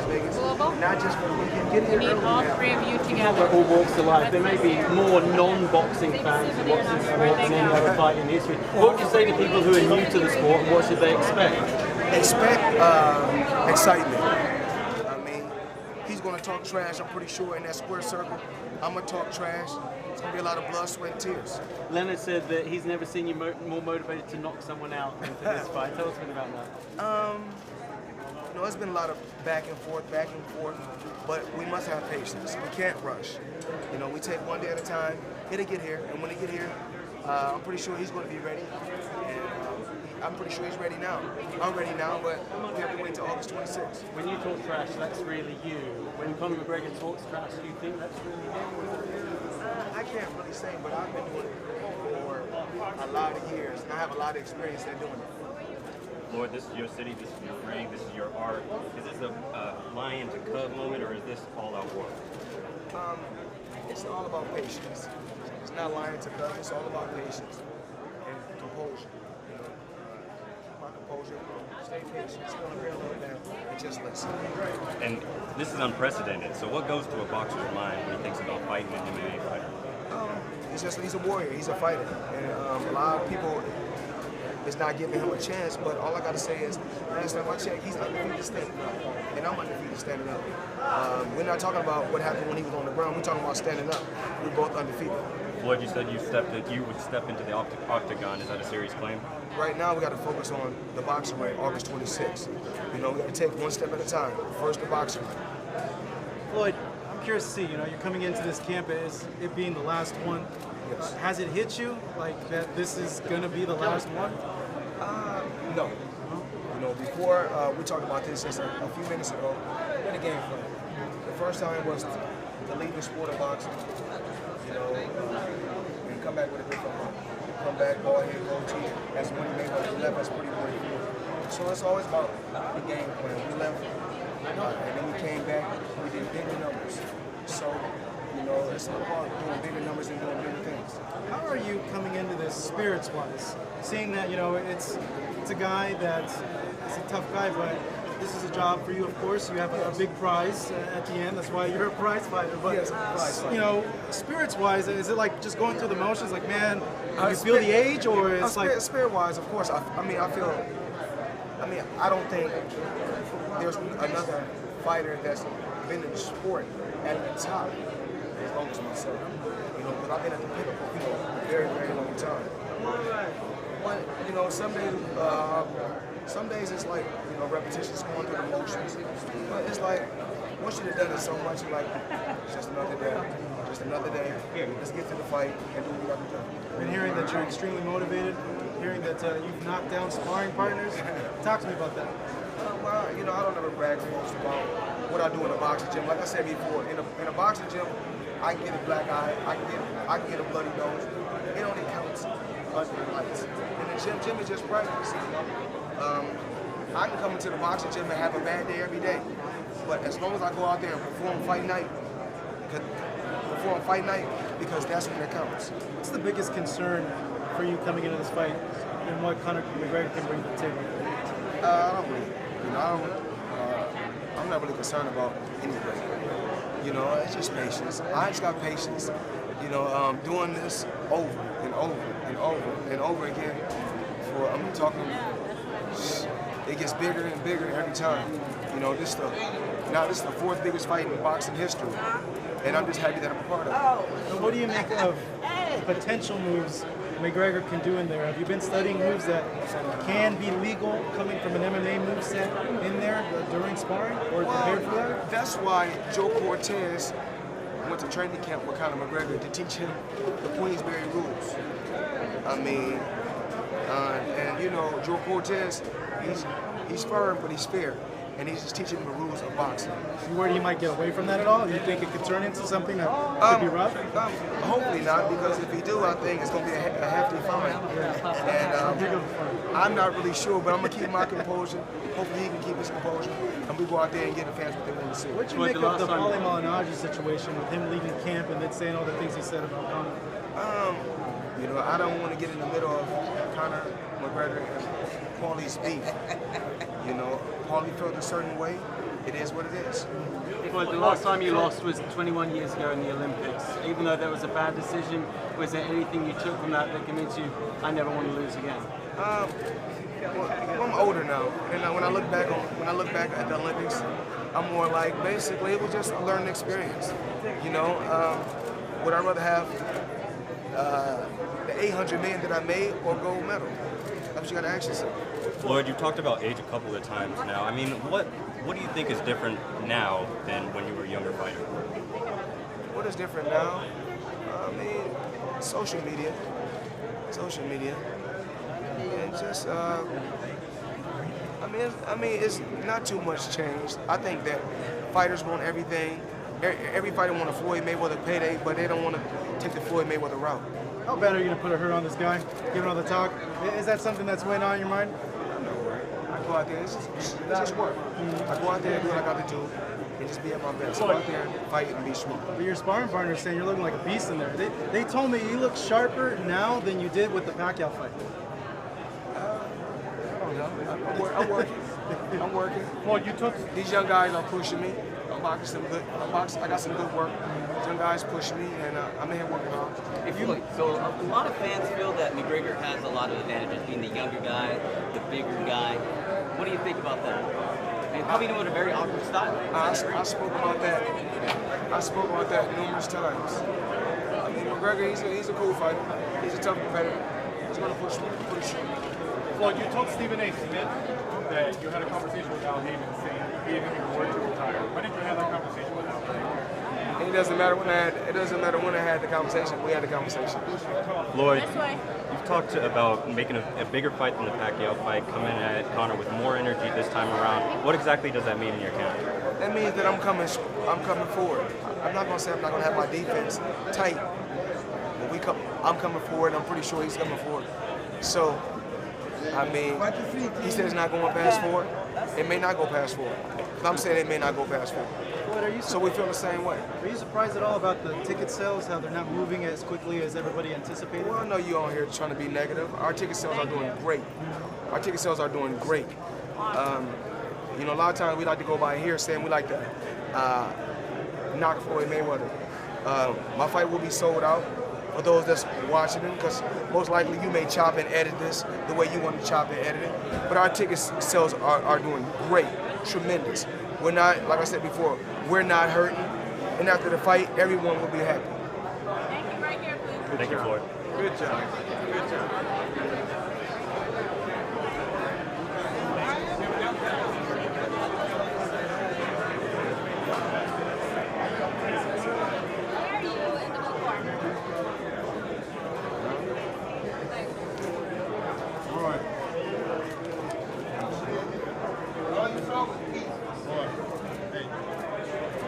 I'm always in the blue corner. I don't know. The champion's corner. No, it's just a blue corner. I'm just in the blue corner. Do it matter? Do it matter what color the corner is? I was in the red corner, I win. When I'm in the blue corner, I win. Do it matter what corner I'm in? I can be in the white corner. I can be in the black corner. Floyd. The corner doesn't matter. And with all this controversy between McGregor and Malignaggi, who do you think is telling the truth?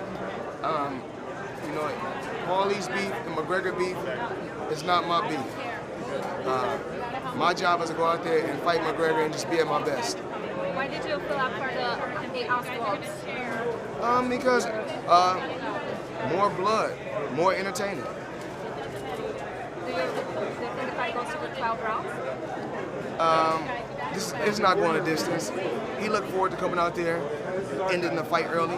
I look forward to going out there, ending the fight early, so it won't go the distance. Look, it's been a really long time since we've seen you this way with an opponent. Like, when you say you're going to beat his ass, I think the fans believe you want to believe it and you want to beat his ass. All right, how has it been like fighting an opponent who's constantly taking like personal things?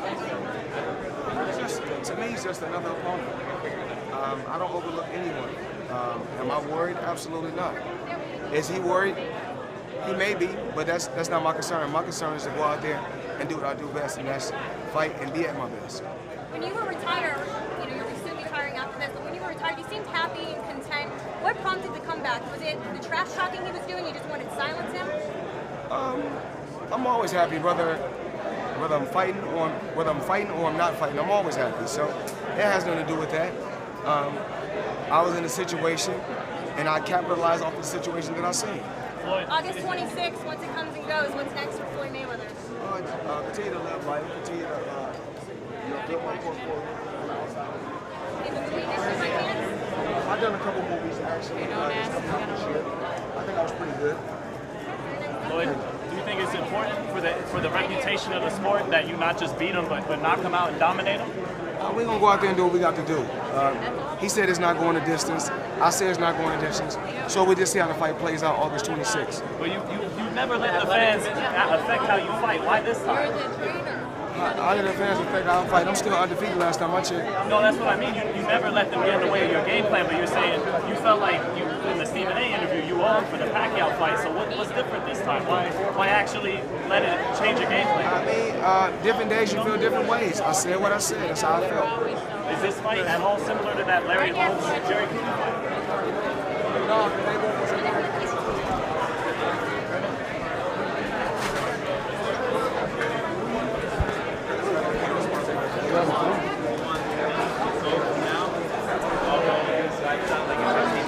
Yeah, as soon as he steps up, man, I'll be rolling the whole time. All right. I'll come back there. I think it's 7.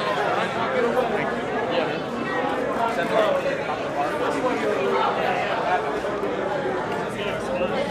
Get anything out of that? Okay. I think this is all right here. I'm going to turn, so let me hold on. I'll be able to set it underneath the stage.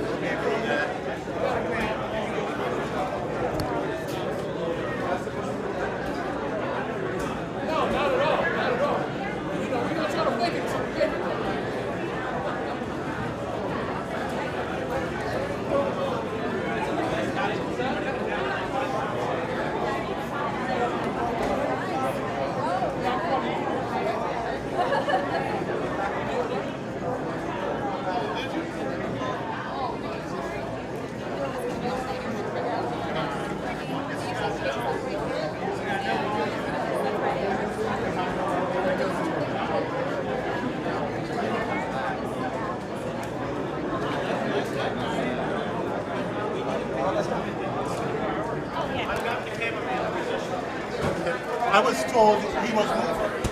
No, I've got him in position. I just got to be Floyd Mayweather and do what I do best.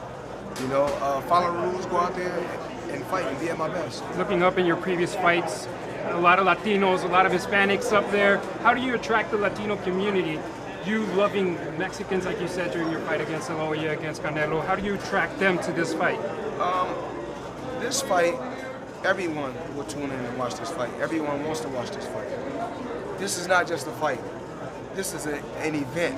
An event is different from a fight. You know, fights happen all the time, but events are record-breaking. Are you having fun? It's cool. process still? It's my job. It's cool. This is my job. I know what my job is. I'm going to do my job to the best of my ability. And Leonard said the money's already coming in, $60 million gate already. Well, you know, I see you doing your homework. At least you know what's going on. But you let them tell it. They say the tickets weren't selling. Absolutely, they are. They sell it. They're going to sell more, right? Absolutely. Thank you, Floyd. Hey, T-Mobile Arena, you've never fought there. What are you expecting out of it? T-Mobile, of course, that's the MGM family. So we look forward to going out there. We in a bigger arena, and we're going to go out there and showcase the talent. Thank you, Floyd. Thanks, guys. Thank you.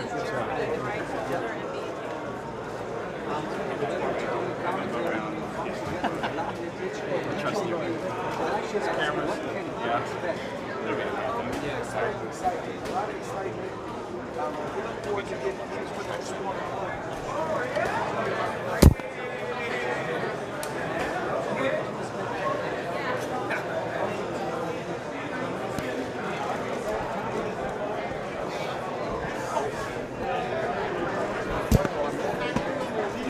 My job is a fighter. I'm a warrior. He's a fighter. He's a warrior. And our job is to go out there and fight. Okay. Many people talk about the age difference. Is it a topic for you? I mean, it's a huge age difference. You know, it's a guy that's in his 20s, I'm in my 40s. So, do youth play a major part? Absolutely. But, you know, my thing, but we talk about IQ. My IQ is at the top. We talk about experience. I have a lot more experience, but he's a bigger, stronger guy. The whole boxing world already made a unanimous decision, so to say, because they say you will win for sure. I mean, what do you say to that? Well, anything can happen in the sport of boxing. This fighting period. My thing is to listen and be at my best. And you are at your best, although you had 2 years without boxing? I mean, I'm saying be at my best, whatever my best is that night. I have to go out there and display it. What kind of atmosphere do you expect? Because probably many people from Ireland are coming, like at the Ricky Hatton fight. Well, we want people to come from all over the world. It don't matter where they come from. Come, enjoy this event. Remember, this is an event. This is record breaking. A fight happens all the time, but event, you know, those rarely come once in a while. How many rounds do you give him? He's only giving me 4 rounds, so I guess I'm gonna give him only 4 rounds. Thanks a lot. Floyd. All right. How you doing? It's Chris with BT. So look, I know you appreciate your mother, your grandmother, and your daughters for the special role that they play in your life. What are the special qualities that you feel make black women so strong? I mean everything. You know, out here in the world, they have the hardest.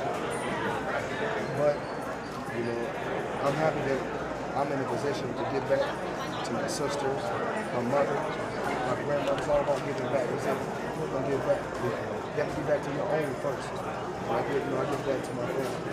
And I also continue to give back to the less fortunate, to the American citizens, because I always give back. Right. Let me make sure this, Floyd. I heard you say that this is an event, a fight for a country. That being said, what about your fighting style? Do you think leaders of our country can learn from?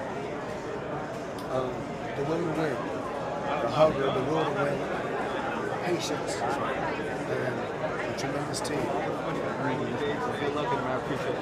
Thank you. Right here, so the banner shows a little bit.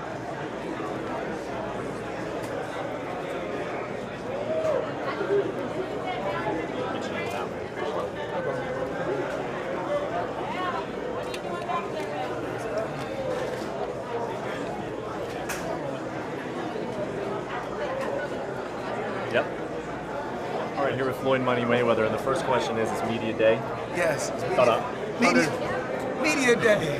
100 people in the gym. It's about 95 degrees in here. Why can't we have AC on today? Why can't we just have AC on one day, Floyd? I'm pretty sure we do have the AC on, but it's so many people in the gym.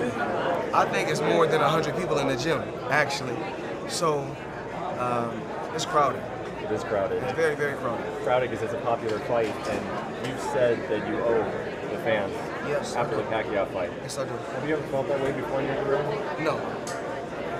No, but I will give the fans what they want to see. McGregor promised. He didn't promise, but he said the fight wouldn't go past 4. So I'm saying the fight wouldn't go past 4. So I guess it's a 4-round fight. So, to be clear, it's a goal of yours to knock him out before the end of the fourth round. It's not a goal. It's not a goal. The goal is always to win. But we're looking for the knockout, and he's looking for the knockout. So I'm pretty sure this fight is not going to be distance. Why would that mean something to you, though, with so much to lose? 49-0, that one can mean a lot when people look back on it. So why care, I guess? I'm in Las Vegas. We're in Las Vegas. Life is a gamble. It's all about rolling the dice, taking a chance. So it is what it is. I want to roll the dice and take that chance against a guy that's younger, bigger, and stronger. So your desire for a knockout, does that have something to do with the request to wear 8-ounce gloves in this fight? He was complaining. He was complaining about the gloves. So I said, listen, let's go to 8 ounces. I want to do anything for you to feel like you have an advantage. You know, I want to make sure you feel comfortable. You know, when you come into the fight world, and the world must know that Conor McGregor is undefeated standing up. He took a loss a couple, 2 or 3 times, but only on the ground. But standing up, he's like myself. He's undefeated. Are you optimistic that the commission will grant your request for 8-ounce gloves? I mean, this is an event. Nevada Commission is the best commission in the world. I'm not begging, but hopefully they can grant the wish that I want, and they can grant the wish that Conor McGregor wants. Switching gears a little bit, Roger Federer just recently won the Wimbledon at age 35. He's been on the top of the game for a long time in tennis, but he's still successful. Similar to you, how are athletes that have already achieved so much late in their careers maintain a drive to continue being the best? I thought at one particular time, I thought it was the Hall of Fame. I thought it was about being the best and having your name mentioned amongst the best. I thought it was about the money. I really think it's just the drive, the love, the competitiveness, the drive, the hunger. You know what I'm saying? To dominate, to say I don't care. And it's crazy to me that they couldn't find nobody in the boxing world that can compete with me. So they said, listen, we have to go to a whole nother world to bring somebody to try to compete against this guy. So if that's said, if that's what's driven you for this long, how are you gonna ever walk away from this? How is this gonna be your last media day in this gym? Because I never gave nobody my word before. And I gave Al Heyman my word. And I gave my children my word. And my children and Al Heyman is people that I truly, truly love and respect. Last question here. Fantasy football is real big, especially on our network. We love fantasy football at ESPN. Do you play fantasy football? I don't play fantasy football, but I do bet. And you know, but as soon as I get an NBA team, I'm gonna stop betting. I'm away from betting. What do you mean by that? You can't bet when you're on an NBA team, so I look forward to getting an NBA team in the future. So once I get an NBA team, I'm going to no longer bet on football or basketball or anything. In Las Vegas, you're going to have this team. I didn't say in Las Vegas. I don't know where the team is going to be, but I look forward to having a team there. Okay, well, give me your Super Bowl pick then if you're not a fantasy football player. I can't say. You know, the Super Bowl is tough. Tom Brady is still tough, but anything can happen. You know, they got some young guns coming up, but as of right now, Tom Brady is at the top. Appreciate it, man. Looking forward to watching you work out.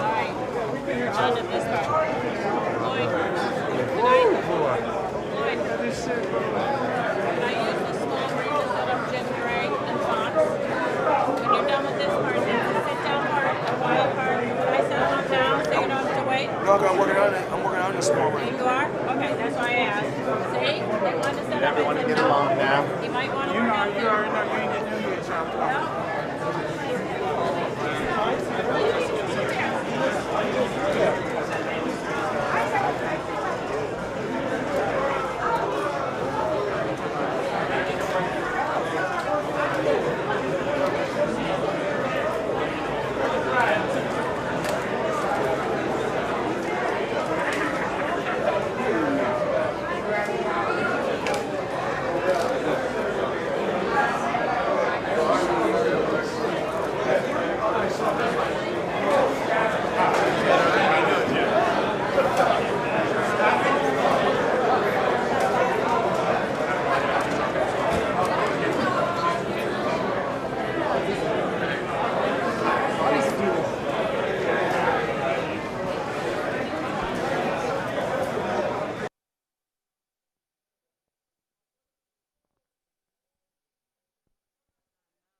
looking for me.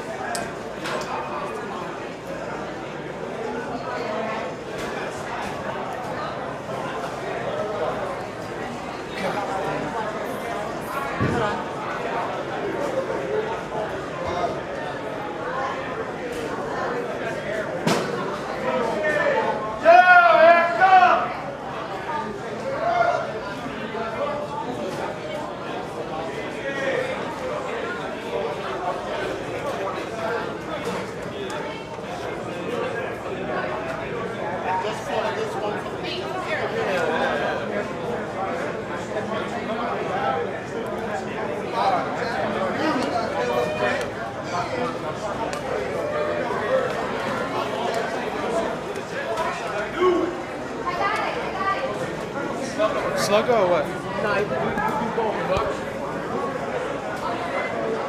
Where's that one?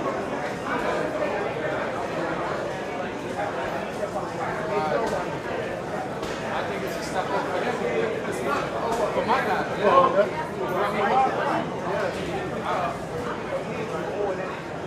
That's it.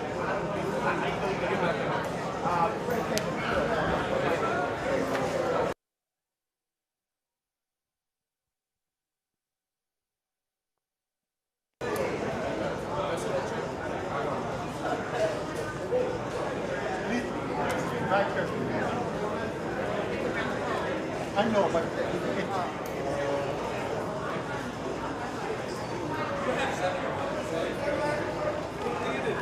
Now you have two phones. Where's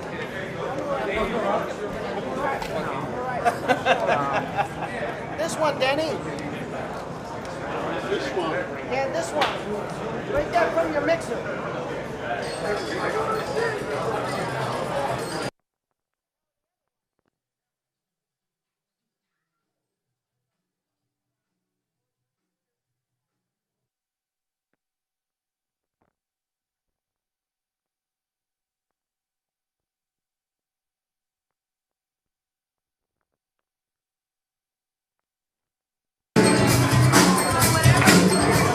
My fucking phone just died. I can't get no play.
give me some music.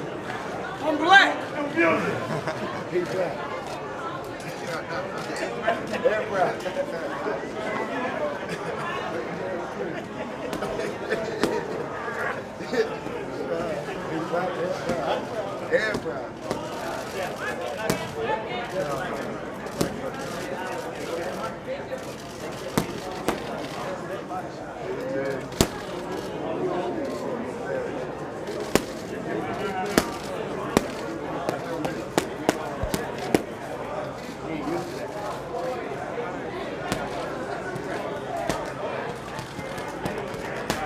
Give me some music.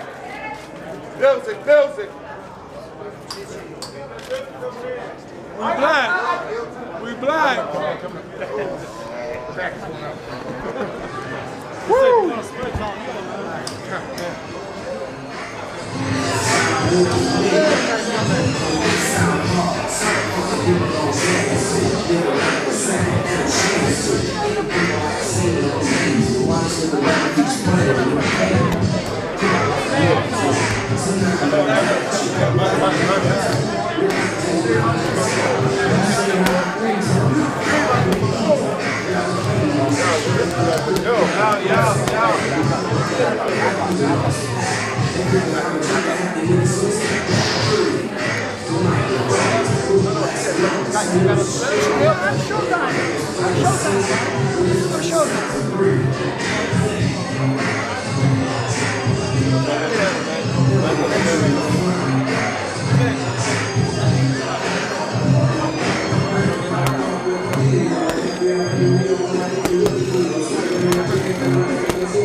me something else.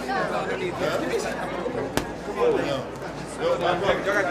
When I hit with this for cousins. Come when I hit with that for you, cuz. That's what they cuz. Mississippi style. Hey, there you go. No music, no music, no music. No music, kids.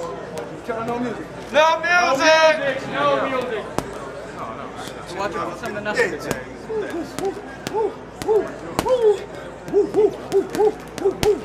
Woo, he's swaying. Woo, he's swaying. Woo, he's swaying. Woo, he missed. Hey. Yeah. Take that. Yeah.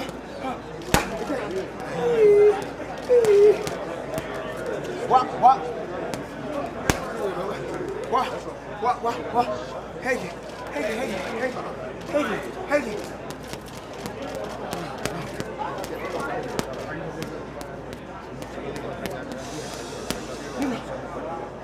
Cause you know I've been at the top so long. I've been at the top since cousin was a kid. Shit, I've been at the top so goddamn long. I was at the top when I was a kid. Oh, Conor McGregor, I feel the power. Oh, I feel the power. Oh, I feel the power. Oh, I feel the power.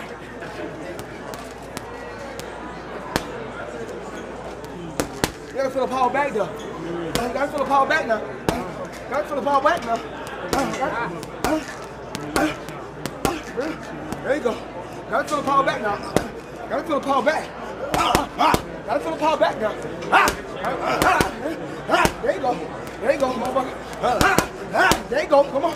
Come on. Where you at? Where you at? Where you at? Come on.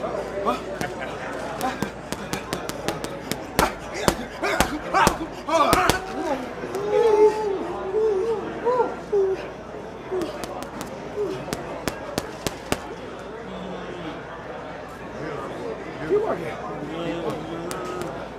Tell me when I start working. Keep working, champ. Keep working, champ. Tell me when I start working. Never tell. Tell me when I start working. Tell me when I start working.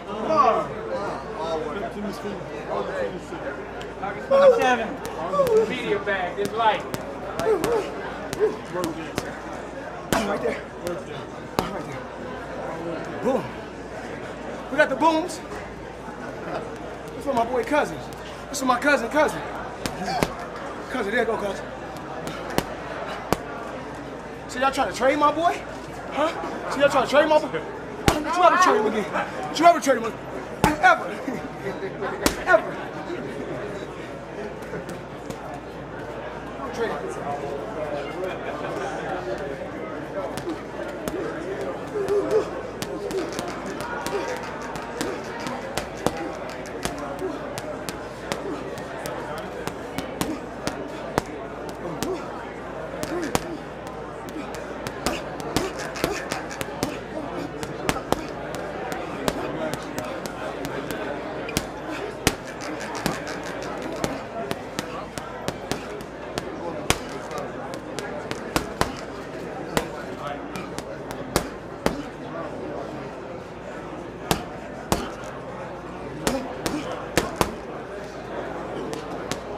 Keep boxing.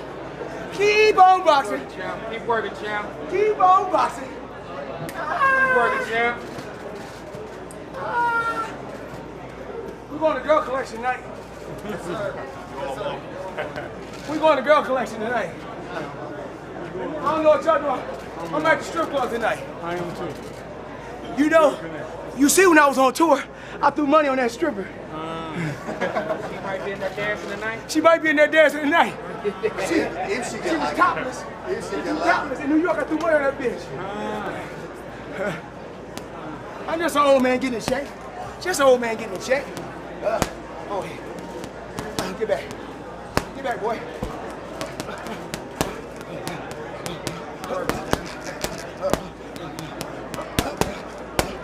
Move that camera back. Move that camera back. There you go. There we go. Let him go. Let him work. Let him work. Let him work. Let him work. Let him work.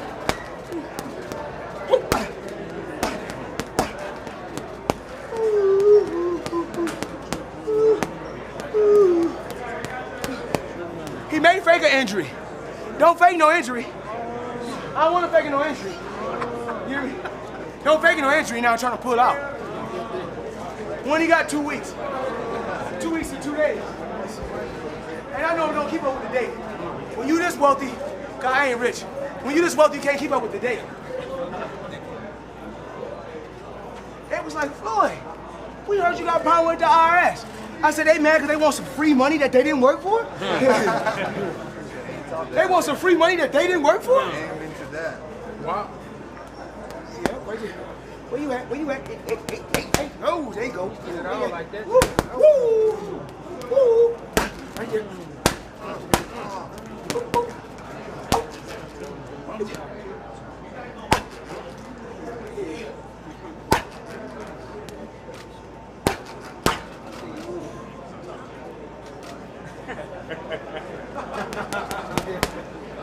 Come on, boy. Come on, boy. What kind of bread? Wheat bread? Wheat bread. Fold him up like fold his ass up. Wonder bread? Wonder bread. Bunny bread. White bread. Bunny bread.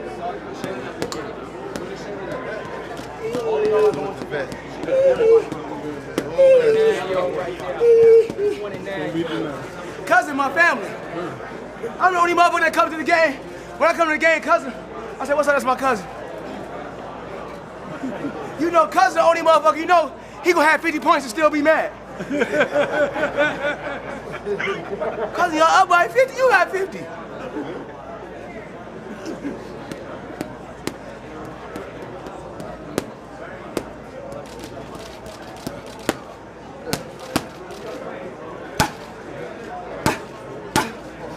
Don't run, Nate. Push me back. What's up, motherfucker? What's up? Okay, well, let me know.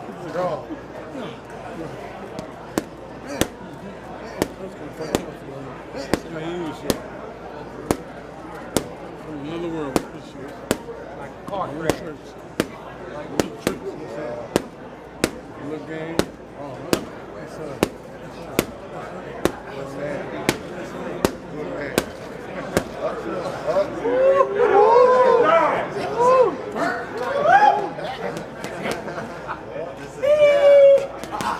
Oh yeah. Keep fucking working. Keep fucking working. You know I don't get fucking tired. Never. You know when you 4-round fight. Let him tell it.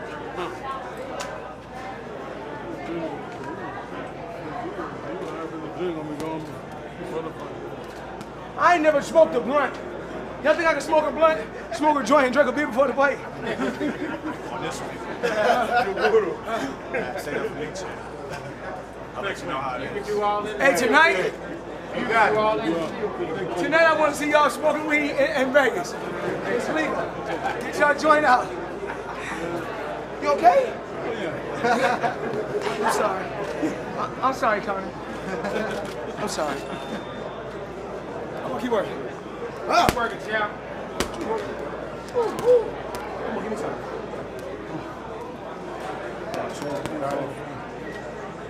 Gavin, what's up? Hey. You my motherfucking neighbor. Ain't got all the bitches. I was gonna come on one night, actually, can I borrow one?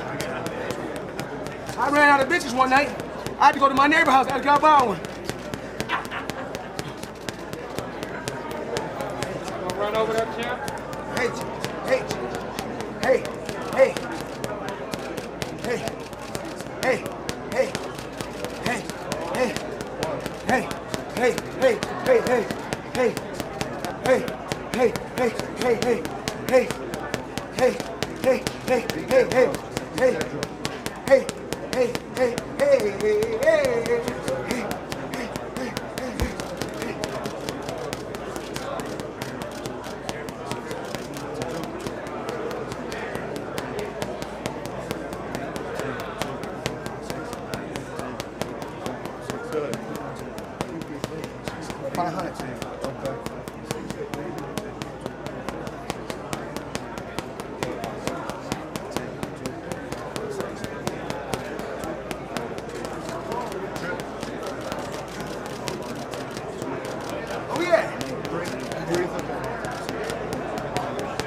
Huh? 40. Keep working. Keep working.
All the hard work in, you have fun. Put it in, you can have fun. Hard work paid. Hard work paid off. Hard work paid off. So when you do good, I'm going to let you get a treat. Last shoot, good work. What's up? That's it. Come on.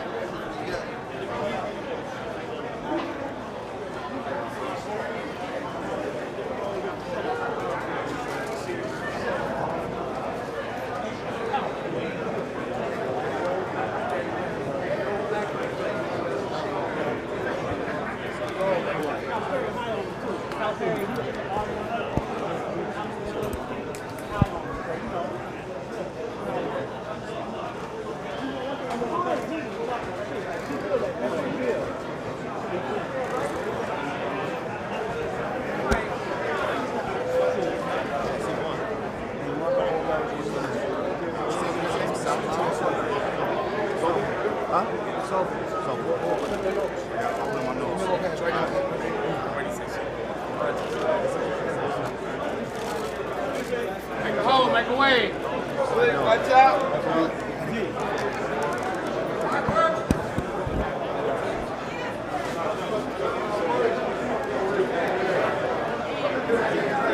Hey, we need slack here.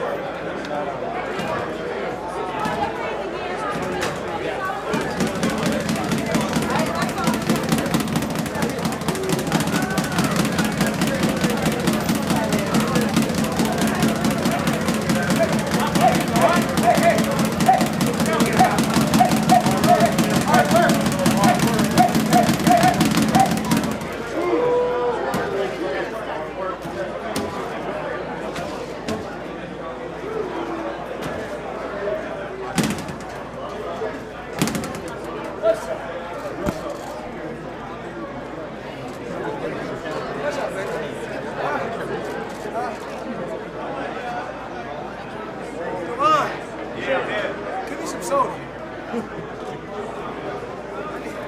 I need soda.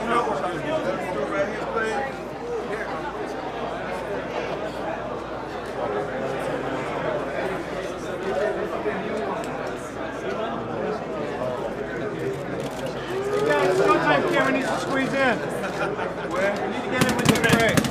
Sorry, guys.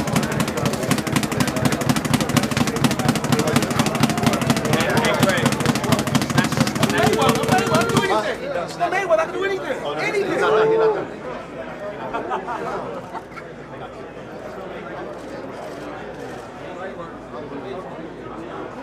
I'm back in the country if I want to.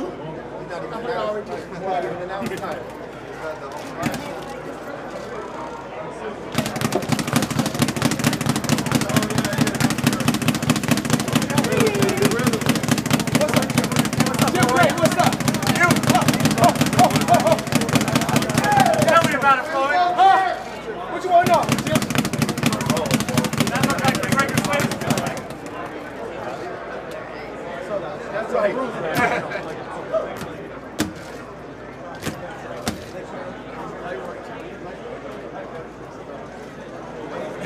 The money shot. Go home.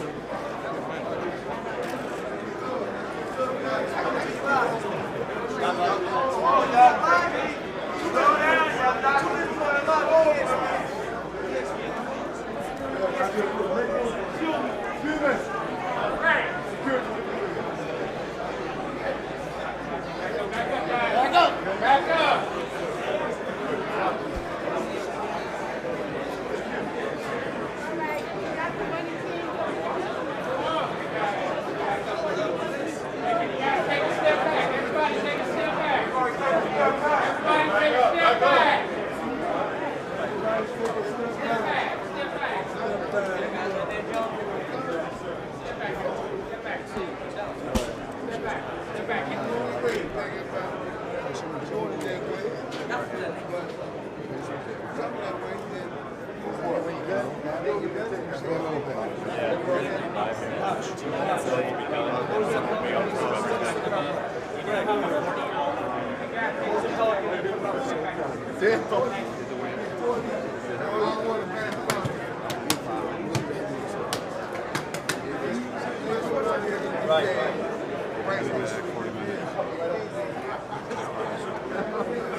Uncle John. Everlasting.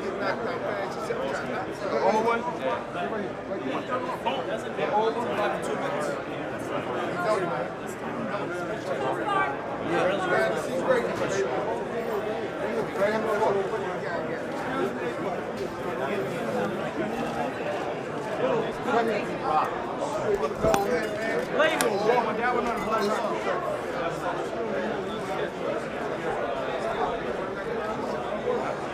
Whoa, champ!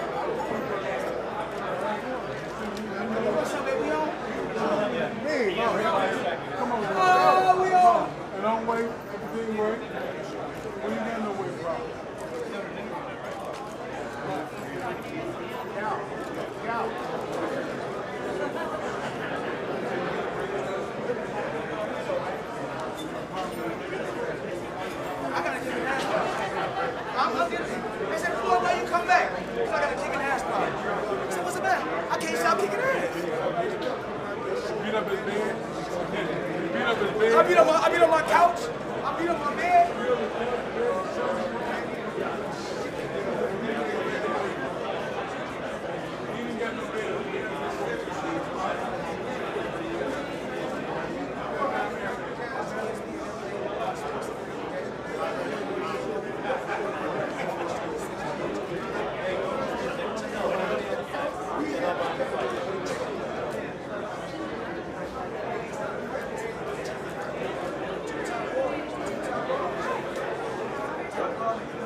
taking a step forward.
He got to go to the body, Daddy. Huh? He got to go to the body. Oh, yeah. Canelo will stop if he go to the body.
Here comes the mob, guys.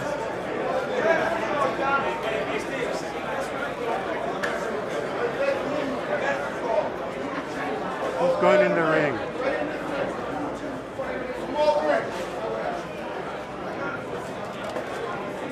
Where you want on the ring, guys?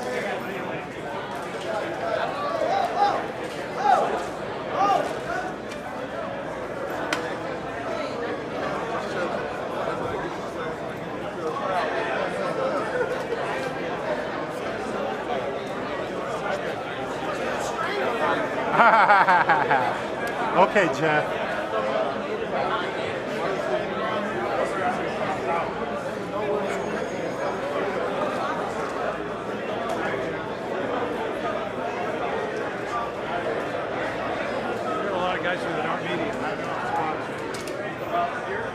Can Showtime get right here? Huh? What Showtime is it? What Showtime right here. Showtime?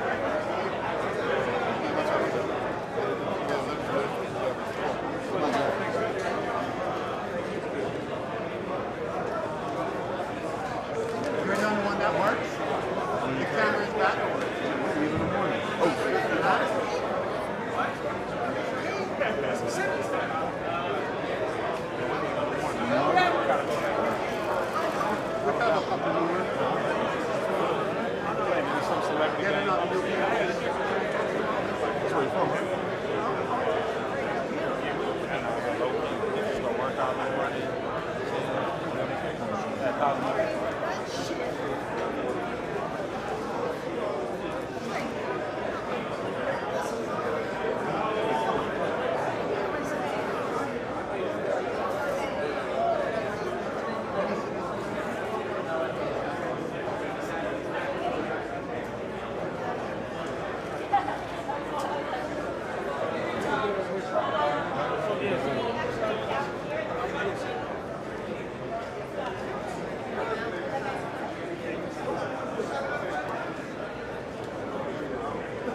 Josh.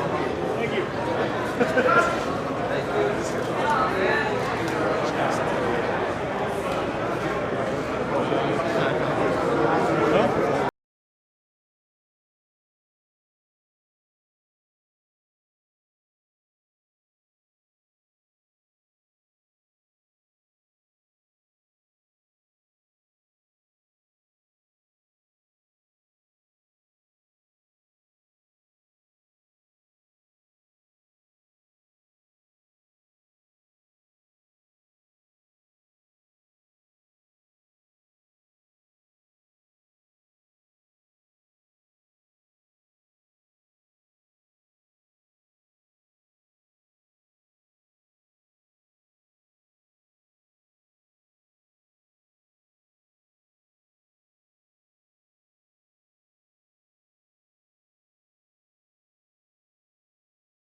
Hands off.